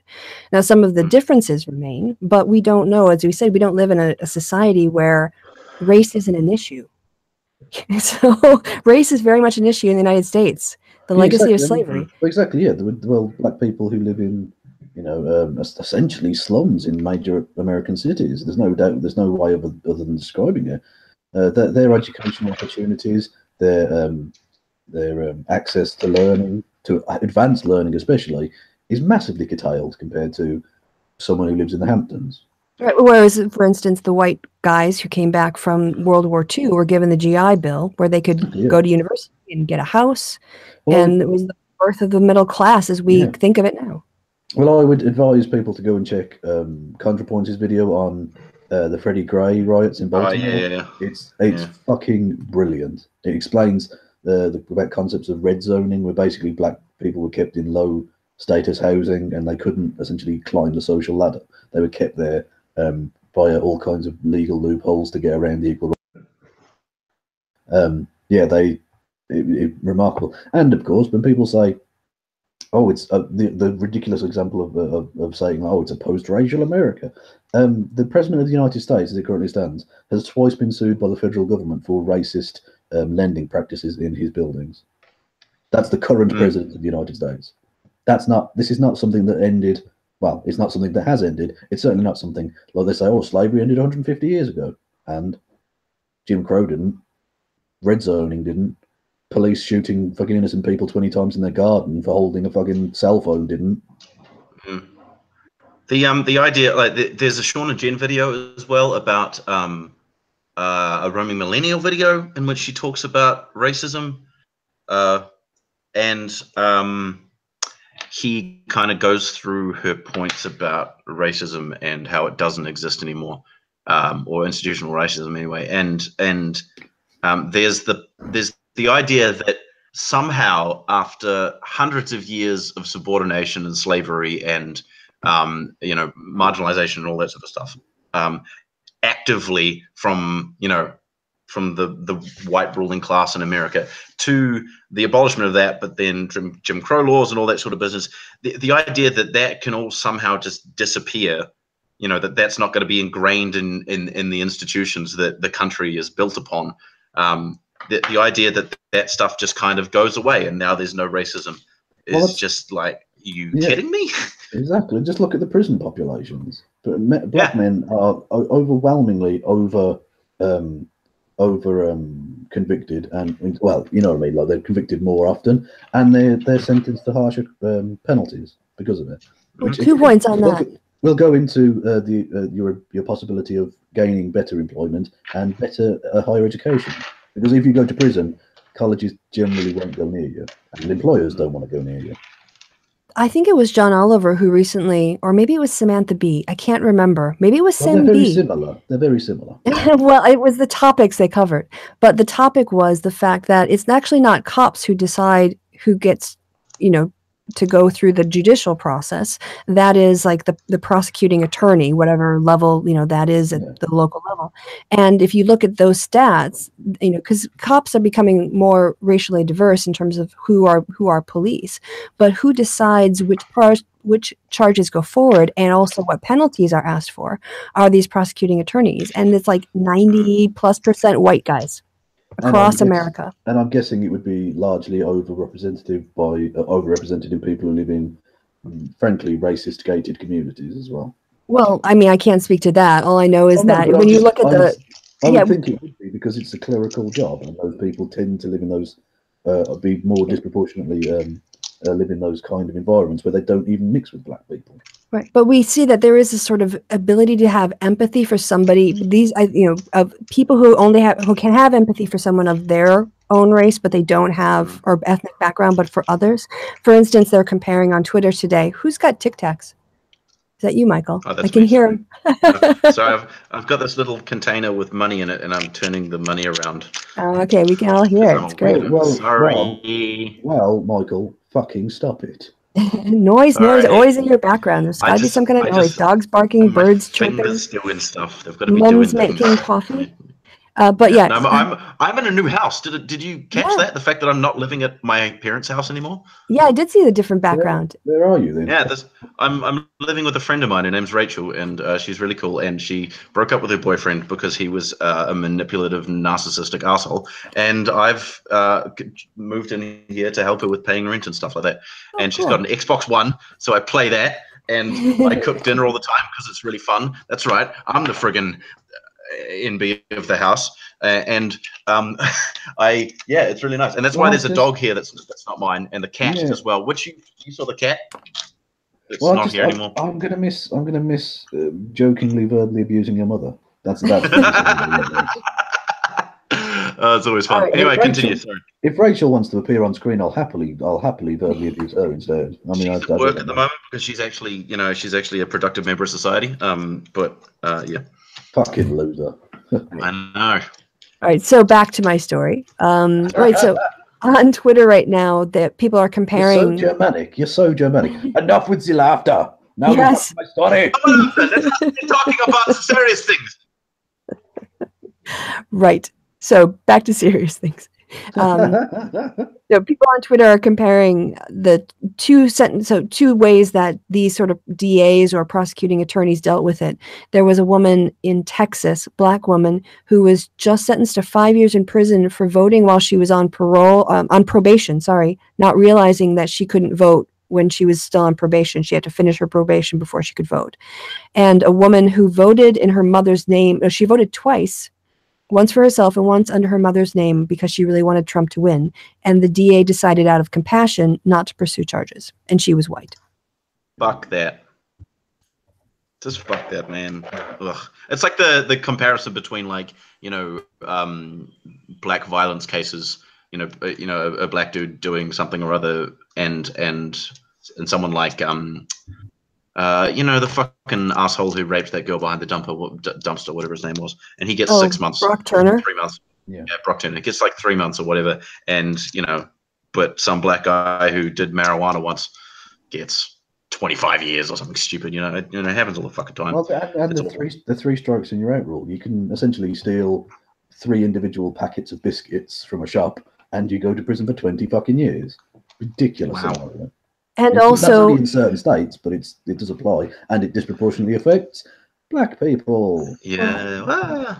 there was a woman who was part of, I can't remember how she got caught up in this sort of arrest, but during the course of it, the DA offered her a plea deal to say, if you plead to these lesser charges, you know, you only go to prison for 2 years instead of going for the maximum. And so she decided, because she had a child and she wanted to see her still be a little girl when she got out of prison, to take the deal, even though she wasn't guilty. The charges against the other 4 people were dismissed. But if you plead guilty, you're not allowed to appeal your sentence. So she had to go to prison. Yeah. Black woman, of course. Wow. You know. Well, there's a great example of that. Like you say, the plea deal thing. The guy called Thabo Sefolosha, who some people may have heard of, is exactly Swiss by birth, but he's a basketball player in America, plays in the NBA, and he was accused of violent assault or something, and he wasn't there. He wasn't even there on the night. Like, he was perfectly innocent. But even his own lawyers were telling him, look, just take the plea deal.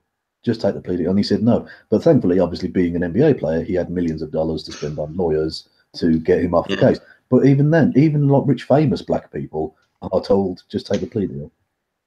There was a bit on John Oliver about that. I remember there being they did a whole series of different episodes on the criminal conviction process and whatnot in America, and I remember them talking about something like that as well. You know, another you know, a bunch of people being told just take the plea, you know, and basically just effectively ruining their lives, because, like you say, there's repercussions to being a convicted felon, quote unquote. You know, like if you go to prison, I mean, there's voting restrictions, there's education restrictions, there's work restrictions that just fucks you up for life. You know, what are you going to do?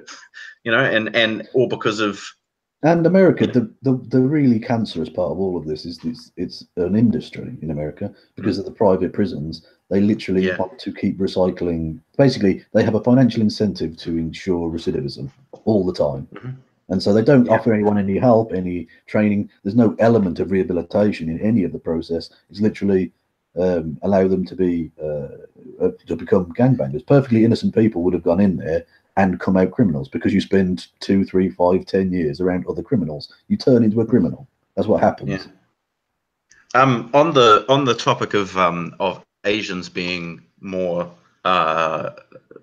what's the word? More intelligent than everybody else. Oh, I thought you were going to bring it back to your Korea kicking anti-social media out.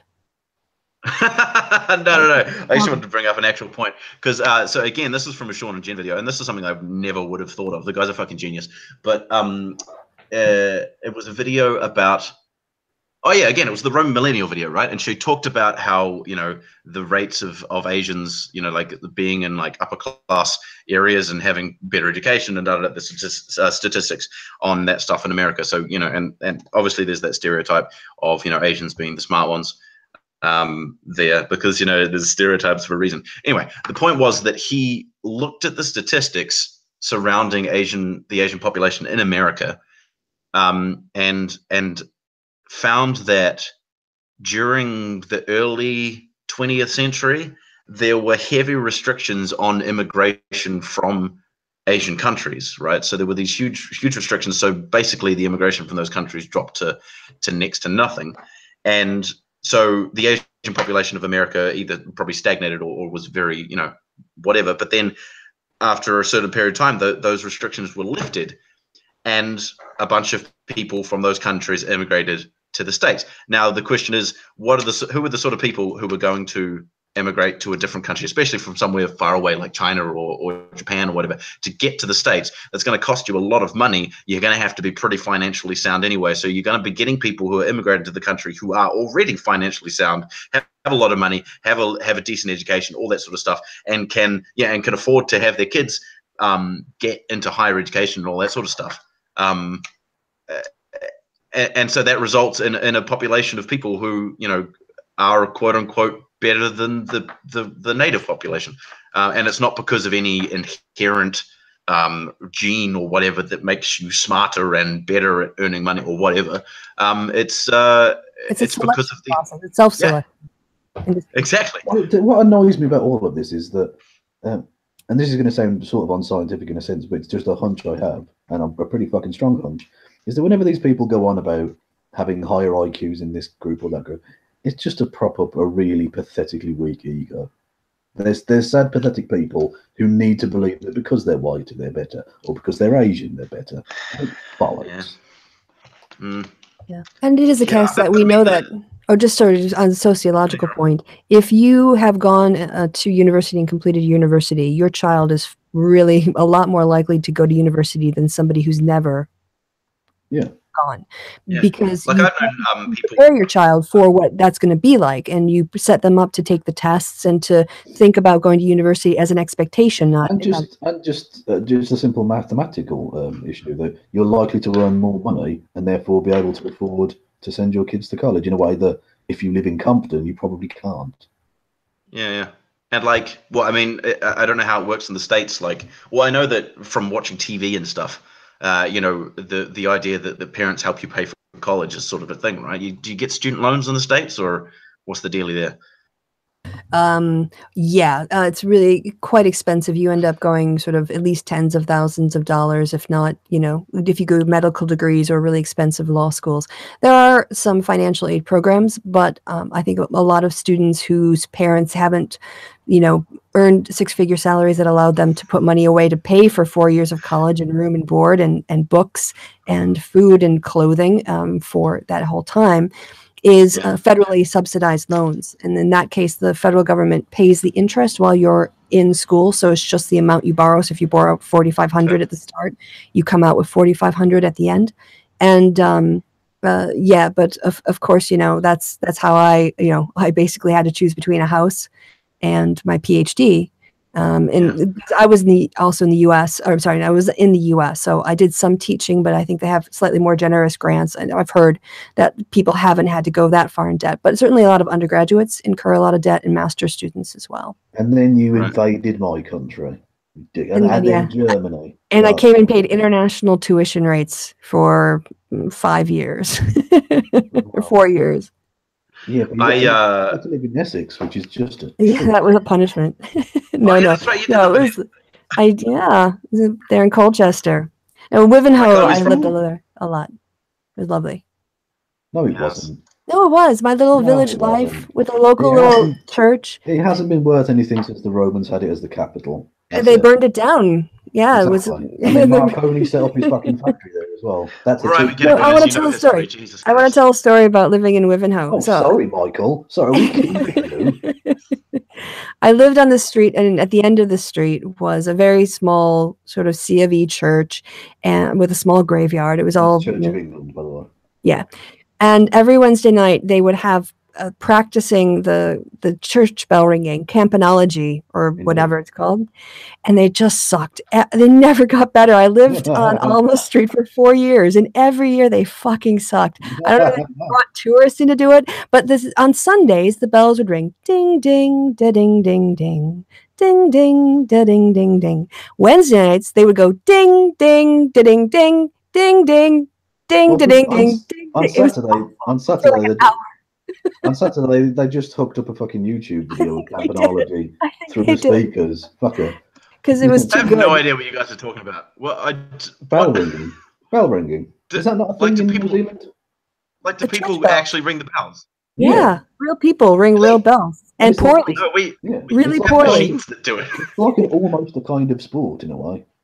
Yeah, you jump up and down on the ropes. We have machines that do it. Wow, I had no idea. We have machines too, but we have lots of old churches and people enjoy ringing the bells, and it's a lot. Really? I had a go at it, and it's really, really fucking difficult to keep in time because it's like a 100-foot rope you have to pull and time the bell properly. Right. That's bizarre. No, I never even thought that was a thing. Like Big Ben is a fucking machine that does that. There isn't someone up there like hitting the fucking bell. Not that one. Yeah. It's like Quasimodo out there. Master, ring the bell. All those years ago, I was dating a pretty hardcore atheist, and I was like pretty mildly atheist myself, but as sort of seriously, but also as a joke, as a sort of British joke. When the campanology people would start ringing the bells on a Wednesday night, he'd just go, roll his eyes and go, "Fucking Christians." Yeah, but the thing is, it's a Church of England, so they're not really even Christians, are they? Let's be honest. No, but their bell ringing did suck. It's like the spongiest fucking nonsense of a religion. There's nothing to it. Like, it's like if you're the gonna, best insult ever. Yeah, well, if bell you're gonna ringing sucks. do like religion, if you're going to do fire and brimstone, I can understand the appeal of that. But the C of E is just cake and jam. No, the Church of England different. I had a friend who had had her sons baptized, and at the baptism with the reverend, what do you call a person who does the C of E church thing? Reverend. Yeah, the reverend. And he got to the part where they're like, I renounce Satan and all his works. And so he says that, but before the godparents and the parents can recite it, he goes, we don't actually believe in Satan. When we say Satan, we mean, like when really bad things happen or people are mean. Exactly. It's not So what is the Church of England? I didn't realize it was a different thing. Like, what is that? I've never heard of that before either. Have you heard of Henry VIII? Yeah. It's yeah. Oh, okay. So it's like he set that up, and it's the official Church of England, literally the official church. The Queen, the head of state in Britain, is the head of the Church of England as well. Huh. Yeah, but it's not a real. It's really not a fucking real religion. It's a joke. That's funny. Yeah. But they won't allow women bishops. Yeah, indeed. Yes, they do. But not in Scotland. Oh no. But anyway, I was going to say, my favourite ever example of this. My friend, he's a bit older than me, but when his mum died, we went to the funeral. And he was talking to like the reverend before, and this is the one time the C of E I've ever seen them actually do like some vaguely like fire and brimstone thing. Was he told the priest like, well, I'm an atheist, but my mother was religious, and we wanted to have a religious service and all this. And so the priest, trolling him brilliantly, I think, although in a quite a harsh way, he did his sermon on the parable of doubting Thomas. Because he was a fucking atheist. I thought, you cheeky bastard, it's a funeral. Yeah. That's funny. I like that. I laughed. Legend. It's a fucking funeral. I shouldn't have laughed, but I did. The story is funny, not the funeral. Yeah. No, but I mean, well, not to take it down too much, but she had Alzheimer's, so she was in a better place. But anyway, yeah, that was grim, but I just thought I'd throw that in there. Because sometimes death is relief. Yeah. So before Kevin took everything off the rails and to the point where I don't remember what we were talking about. Kristi, what were we talking about? We're all going to swan dive into the eternal chasm of nothingness that is death. Blackness and nothingness await us. That's true. Yeah. I'm okay with that. Happy Friday. Hey, it's Saturday. Where you are. Oh, technically it's 7 minutes in the right place. Too. He's in the future. Right, he's calling us from the future. Well, technically, it's a lot of numbers. Saturday everywhere. Saturday in all 3 of the time zones we exist. Actually, that's true. Yeah. Yeah, because we've been going for over 2 hours. We're definitely into the right one. Yeah. I was the right one. No, you weren't. New Zealand's a rubbish little country. It's not the right place at all. But they're the right ones at cricket. Yeah, that's true. Burn. No. See, we were right because everyone here in New Zealand was like, it's Saturday, and you guys were all like, no, it's not. And then you realize like 2 or 3 hours later, oh wait, yeah, it is Saturday. Look, one of the few times New Zealand ever gets on the TV here is on New Year's because it's like one of the first countries to get there. Yeah. So about like 4 a.m. here, we get pictures of fireworks from Auckland or whatever. Yes. It's like, the only time New Zealand gets talked about on American TV is when John Oliver's taking the piss out of us. Yeah. Just like all the time with Dildo Baggins and the fact that the New Zealand government was going to get sued by Eminem because they, used his song without permission. And the Stephen Joyce was just like, it's fine, whatever, who cares? And it just sort of summarizes. Well, actually, that's a point I hadn't realised until a second ago. All 3 of us have a Prime Minister / Chancellor who is WOMS. Oh, yeah. True fact. News. It makes me feel better that Trump isn't technically my president because I'm living in Germany, so my leader is Merkel. Well, not just that. Angela Merkel is now the leader of the free world because America has abrogated that duty. So fuck it. Yeah. We just had Obama over here as well. He was over here hanging out with John Key and Jacinda. Well, both of them. Yesterday's news. Who cares? Yeah. He was golfing with John Key, which that's pretty. John Key, the hair pulling misogynist. Yeah. Well. Did you hear about his hair pulling episode? I heard something about it. No, I haven't. Tell me what it was. God, he went through this period of, I can't remember where it was being talked. I think it might have been on John Oliver as well, because what happened is he went to a restaurant with his wife, and the waitress came over and was like serving him wine and stuff, and for some reason he like tugged her ponytail. It was just like yoink when she like walked away or whatever, and she's like, the fuck? And like it kept happening apparently over a period of time until eventually she. I think so, yes. So it's like, what the fuck? And then there was this like, there was another news story thing about it, and there was a person talking to John Key about some stuff, and then it kind of, the camera switched away just to her, and then this hand just came from the outside of the screen and touched the ponytail. I don't understand. He was like, "Oh, it's just a little bit of a horseplay between friends or whatever," and she was just like. Also, someone just pointed out your amusing pronunciation of Iminim. Yes, Iminim. Iminim. That's what John Oliver did as well. Yeah, it's Iminim. I had an actual interaction with a sort of a stereotype of a Canadian that turned out to be true. Was it a moose? No, on my last patron hangout, one of my patrons is Canadian, and that's fine. He's great. That's fine. Like, yeah, I'm not going to take the piss out of him for that. Canadians. That's not why I'm taking. I'm not taking the piss out of him for being Canadian. But during the course of it, we mentioned people who were Canadian, and there's this. I heard about it on This American Life about 20 years ago, probably now, called Who's Canadian? If you listen to the podcast, it's probably still available. It's fantastic. But they interview Canadians about how they casually drop into conversation who's Canadian if the name comes up. And this actually happened during the hangout because we were talking about somebody and he said, oh, that person is Canadian. And I described this and said, all I have to do is say, well, you know, the Star Trek star William Shatner. And he goes, he's Canadian.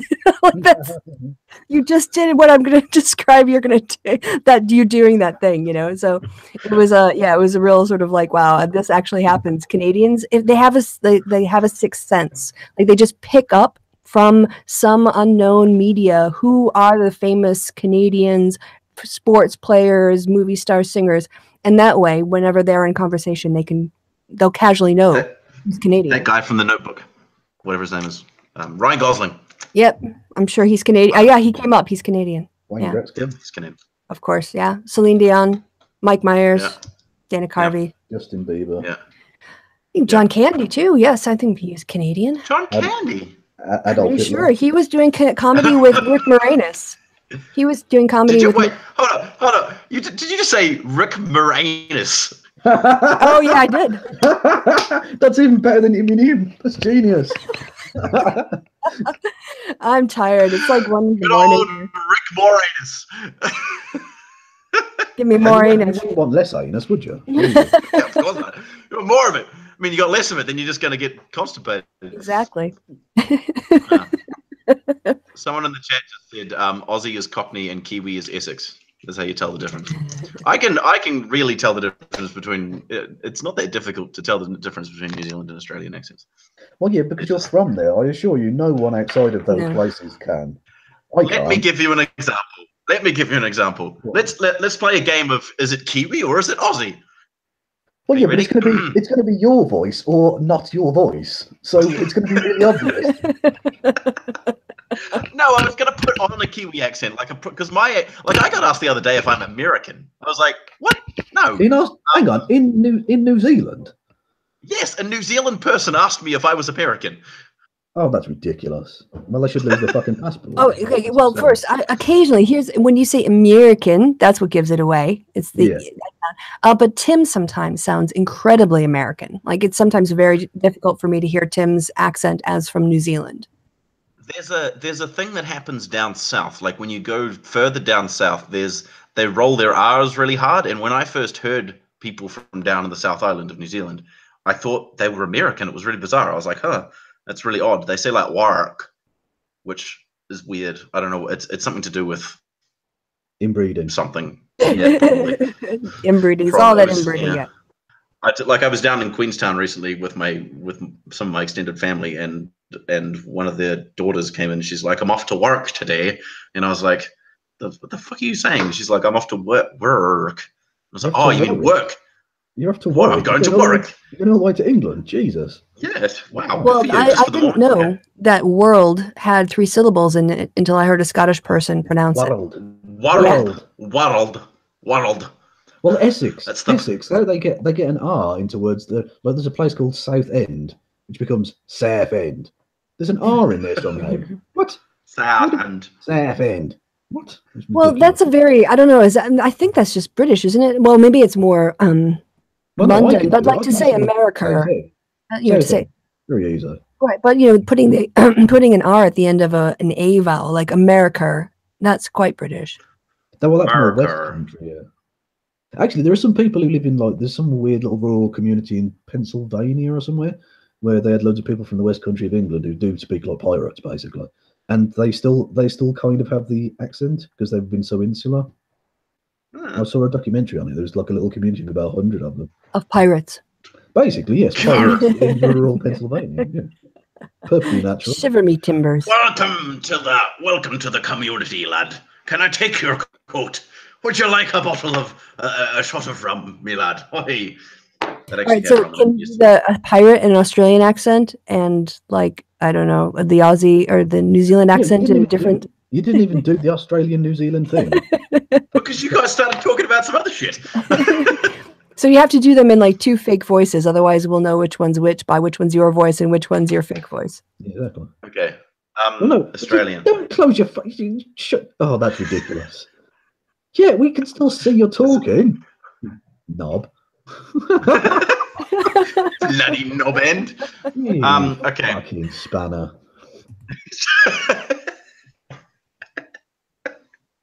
Oh, jeez. Okay. Australian. You did. You did. Yes, Sydney. Yeah, no, I come from down on Bondi Beach in Sydney, mate. The fuck the off. weather's That's ridiculous. I come from Sydney. You can't give place names. That's absurd. Yeah, that kind of gives it away. Is that Australian or New Zealand? Okay. No, I went down to the local shop the other day and bought me some chips, and they were really tasty. That's got to be New Zealand, doesn't it? No. Oh, fuck's sake! I don't know. Okay, I'll say the same thing. I went down to the local shop the other day and I bought myself some chops. That's the same. It's just no, it's not. It is. It's exactly You're not moving. He's being very like not plummy. Yeah, I guess you're doing a bit plummy. I went down to the shop the other day and I bought myself some chips. I went down to the shop the other day and I bought myself some chops.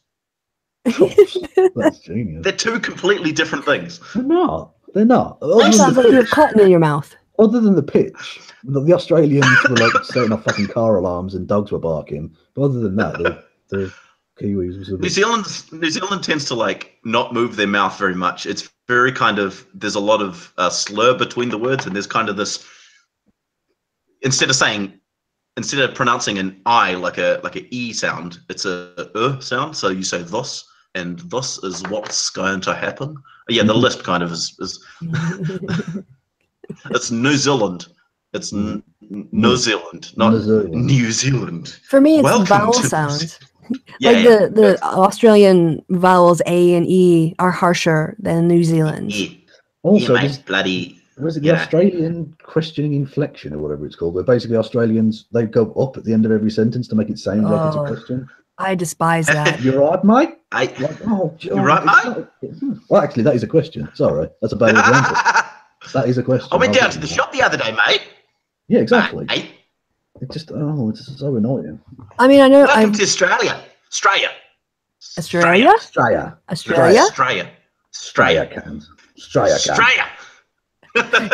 you guys watch Aussie Man? Yes, he's very, very funny.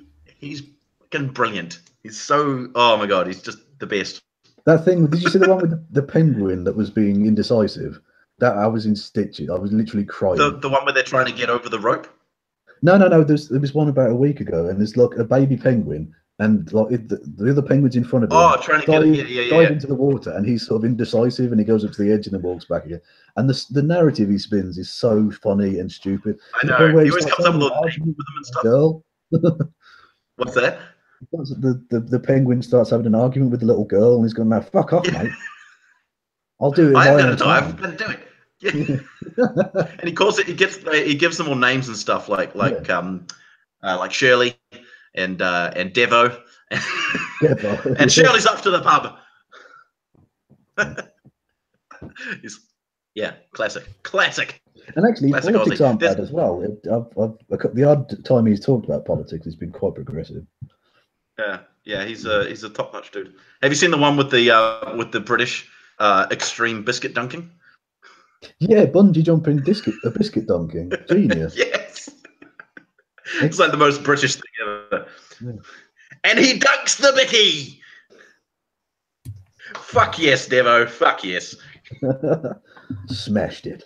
I do remember seeing one of those, clickbait lists about how to tell if you're British. And one of them that stuck out to me was offering somebody the last biscuit in the tube of biscuits and them actually saying and then like having to give it to them. That's an act of war. If you get offered the biscuit, you don't take the fucking last biscuit. That's like basically that's like, I don't know, that's like fucking their child or something. It's not acceptable.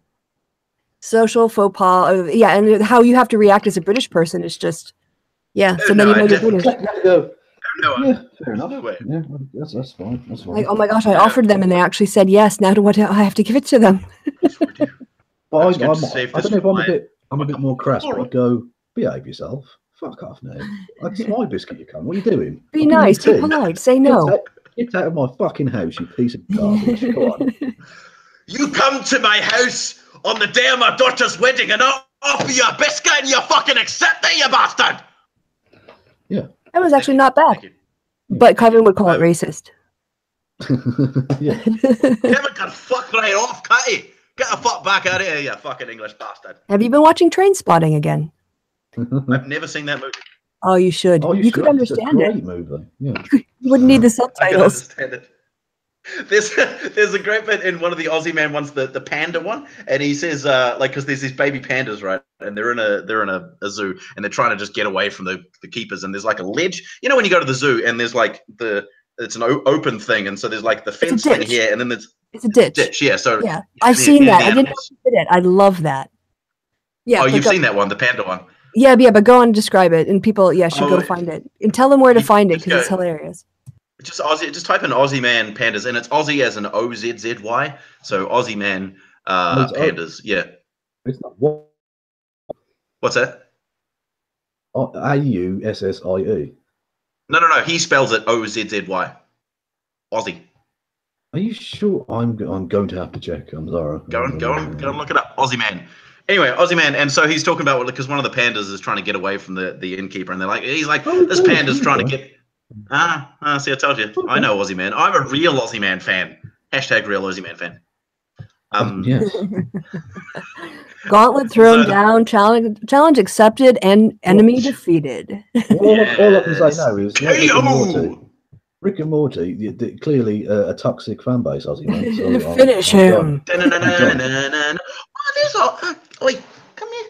I'm going to show you the kitty. And anyway, so so he's like, the panda's like trying to get away. He's like, oh, this panda's saying fuck you to the keeper. He's like fucking William Wallace from that movie with what's his face, and he gets away and he flies down yelling freedom, and then it goes back, and then he just plays the panda's sliding down the ditch, and he plays the clip. And then he's like, oh fuck, I'm stuck in the ditch now. That's not the one I saw. He's like, oh, that's a good idea.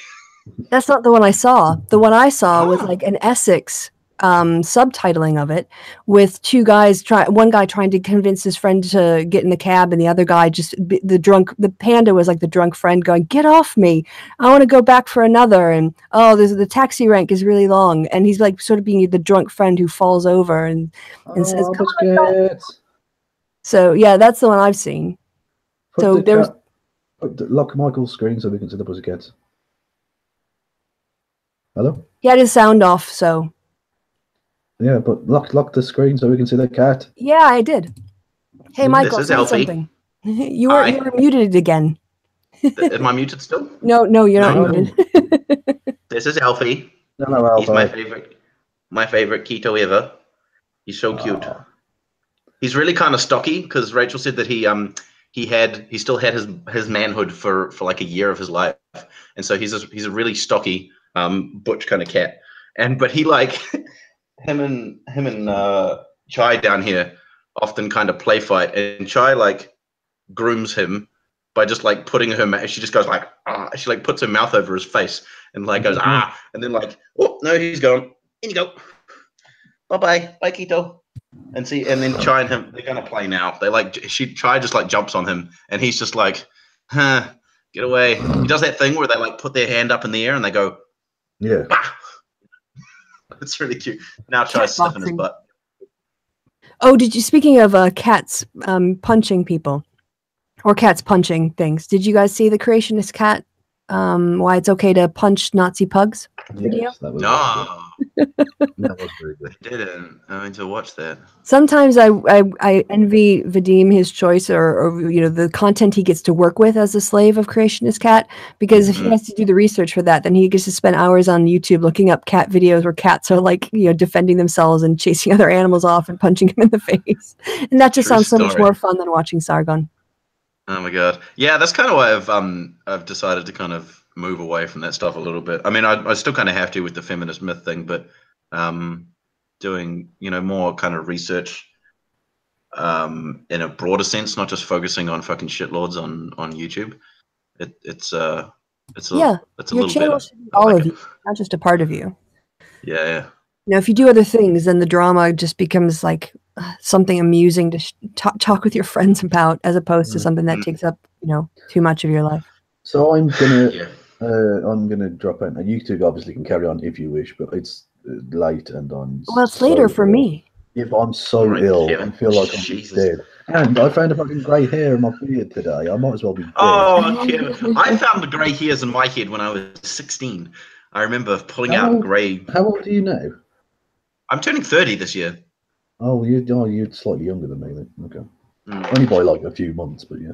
30th birthday. Oh yeah, you turned 30 this year as well. Yeah, that's right. No, 2017 technically. Yeah. That's right. I feel old as shit. But my dad turned 60, so I like reminding him that he's really fucking old. He's really old. My girlfriend keeps reminding me that I'm old. Whenever I forget stuff or whatever, she's just like, it's all right, you're an old man. How old is she then? She's either 22 or 23. I can't remember exactly. Oh, you are a terrible boyfriend. You are awful. I know, the worst. For the longest time, I couldn't remember her fucking birthday, and she'd always like spring me with, so when's my birthday? Without looking at Facebook. And I'd be like, and I'd surreptitiously look at Facebook. I don't know anyone's birthday without looking at Facebook. The only people I know is me and Jesus. No, to be fair, Jesus wasn't born on that day. He was born in April sometime. But he gets his official birthday in December, doesn't he? So there's that.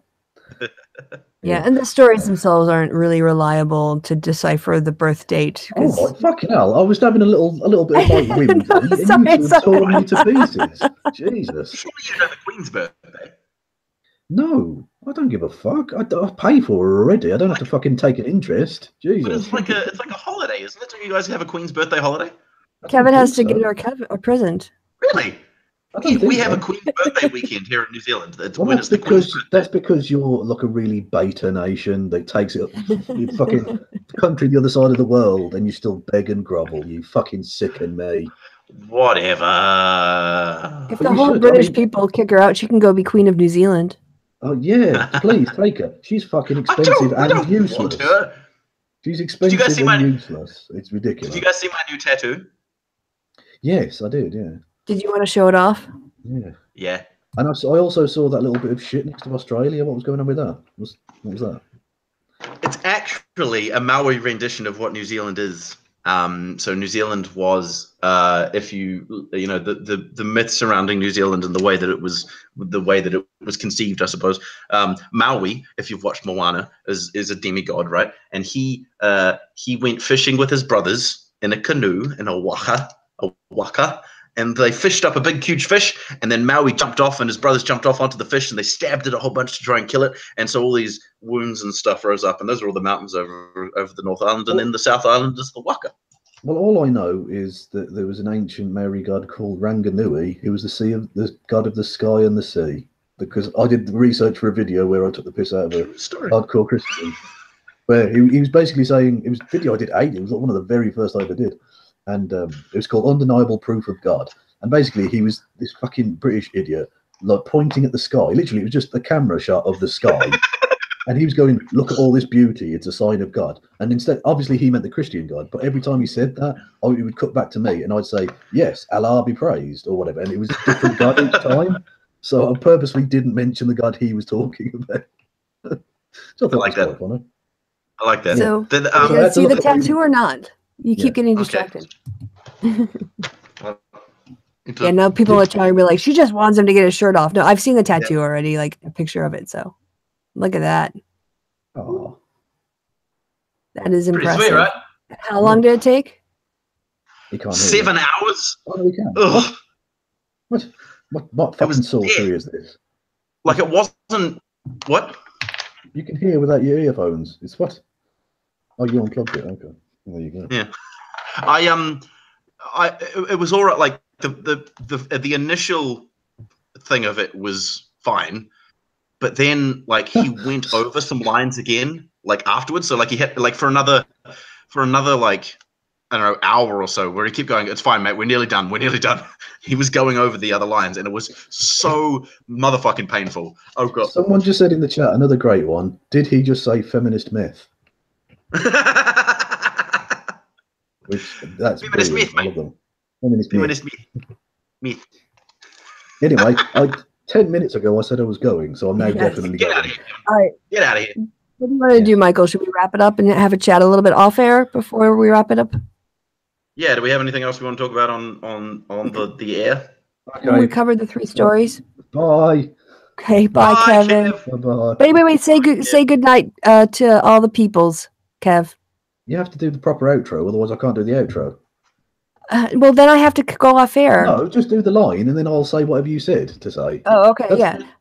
Say goodbye to all the cool peoples in the chat and tell them you love them, Kevin. Goodbye to all of the peoples in the chat and tell them I love them, Kevin. Perfect. Don't do a fucking script. Jesus Christ, I can't remember that. Anyway. Yes. See you later, man. Oh, Kevin, I hope he sleeps well. So. I watched this really interesting movie the other day called The Blackcoat's Daughter. Have you seen it?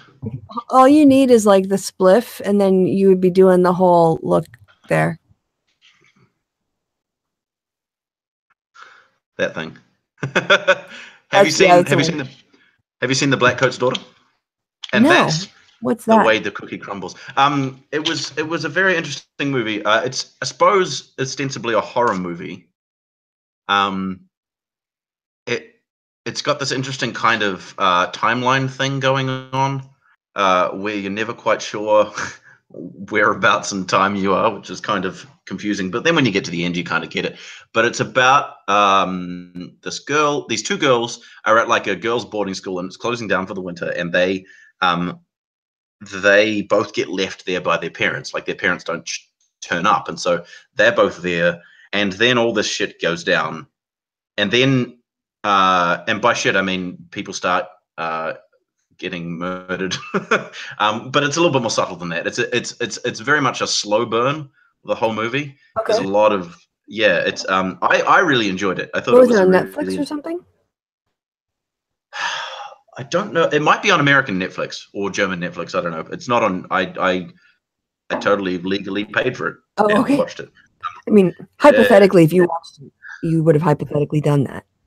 Yeah, but it was interesting. It was a very interesting, and you know, there's, like I say, there's this kind of alternate timeline business going on. You are introduced to another character, and she's interesting as well. And then this whole, then the kind of the quote unquote twist or whatever, is quite satisfying. It's a good film. I recommend watching it. Okay. Yeah, I'll look for it. The Rick and Morty thing worked out. What's that? the Rick and Morty recommendation. Oh right yeah, out. true story. Yeah, yeah. Well, if you haven't seen Get Out either, you need to watch Get Out because that's fucking fantastic too. Yeah, I've heard a lot about it, but I haven't had. I still, well, I'm probably going to go to. Well, I am going to London this coming weekend, and I will see Black Panther while I'm there. Oh, great movie too. Yeah, I saw that as well, and it was Jesus Christ. There's a fire alarm. This alarm went off the other day, right? I'm sitting here. This is the first time I've been out here, and so like the sea is right there, right? So I'm like right on the coast, and this alarm went off, and it just kept going, and I was like, is it going to be like a tsunami or like a bomb or something? Like I had no idea what this meant. But turns out that it's just a call to arms for like the firefighters. So there's a fire somewhere or something or other. But I was freaking out. I was like, do I need to get under a bed or something? What's going on? And the dog's out there. She just like howls at it. She's like, oh, it's, you know. So that's what's happening with me right now. Well, if that's going on. Yeah. Okay. Should I wrap it up then if that's going to be going on in the background? Yeah, let's do it. Let's do it. Okay. So instead of listening to the siren, I'll do a quick one this time. All right, guys. Thanks for watching. I've been Kristi. You've been awesome. Thanks to my guests, Michael and Kevin, in order of appearance. Goodbye from me and goodbye from Mr. Cool. Say goodbye, Mr. Cool. See you later, cool cats. Keep it real. There you go. Wubba lubba dub dub. Wubba lubba dub dub. That's my new saying. That's what I say. Sucker, sucker, look at my balls. Goodbye, guys. I don't know. You gotta stick them away. I gotta hit stop.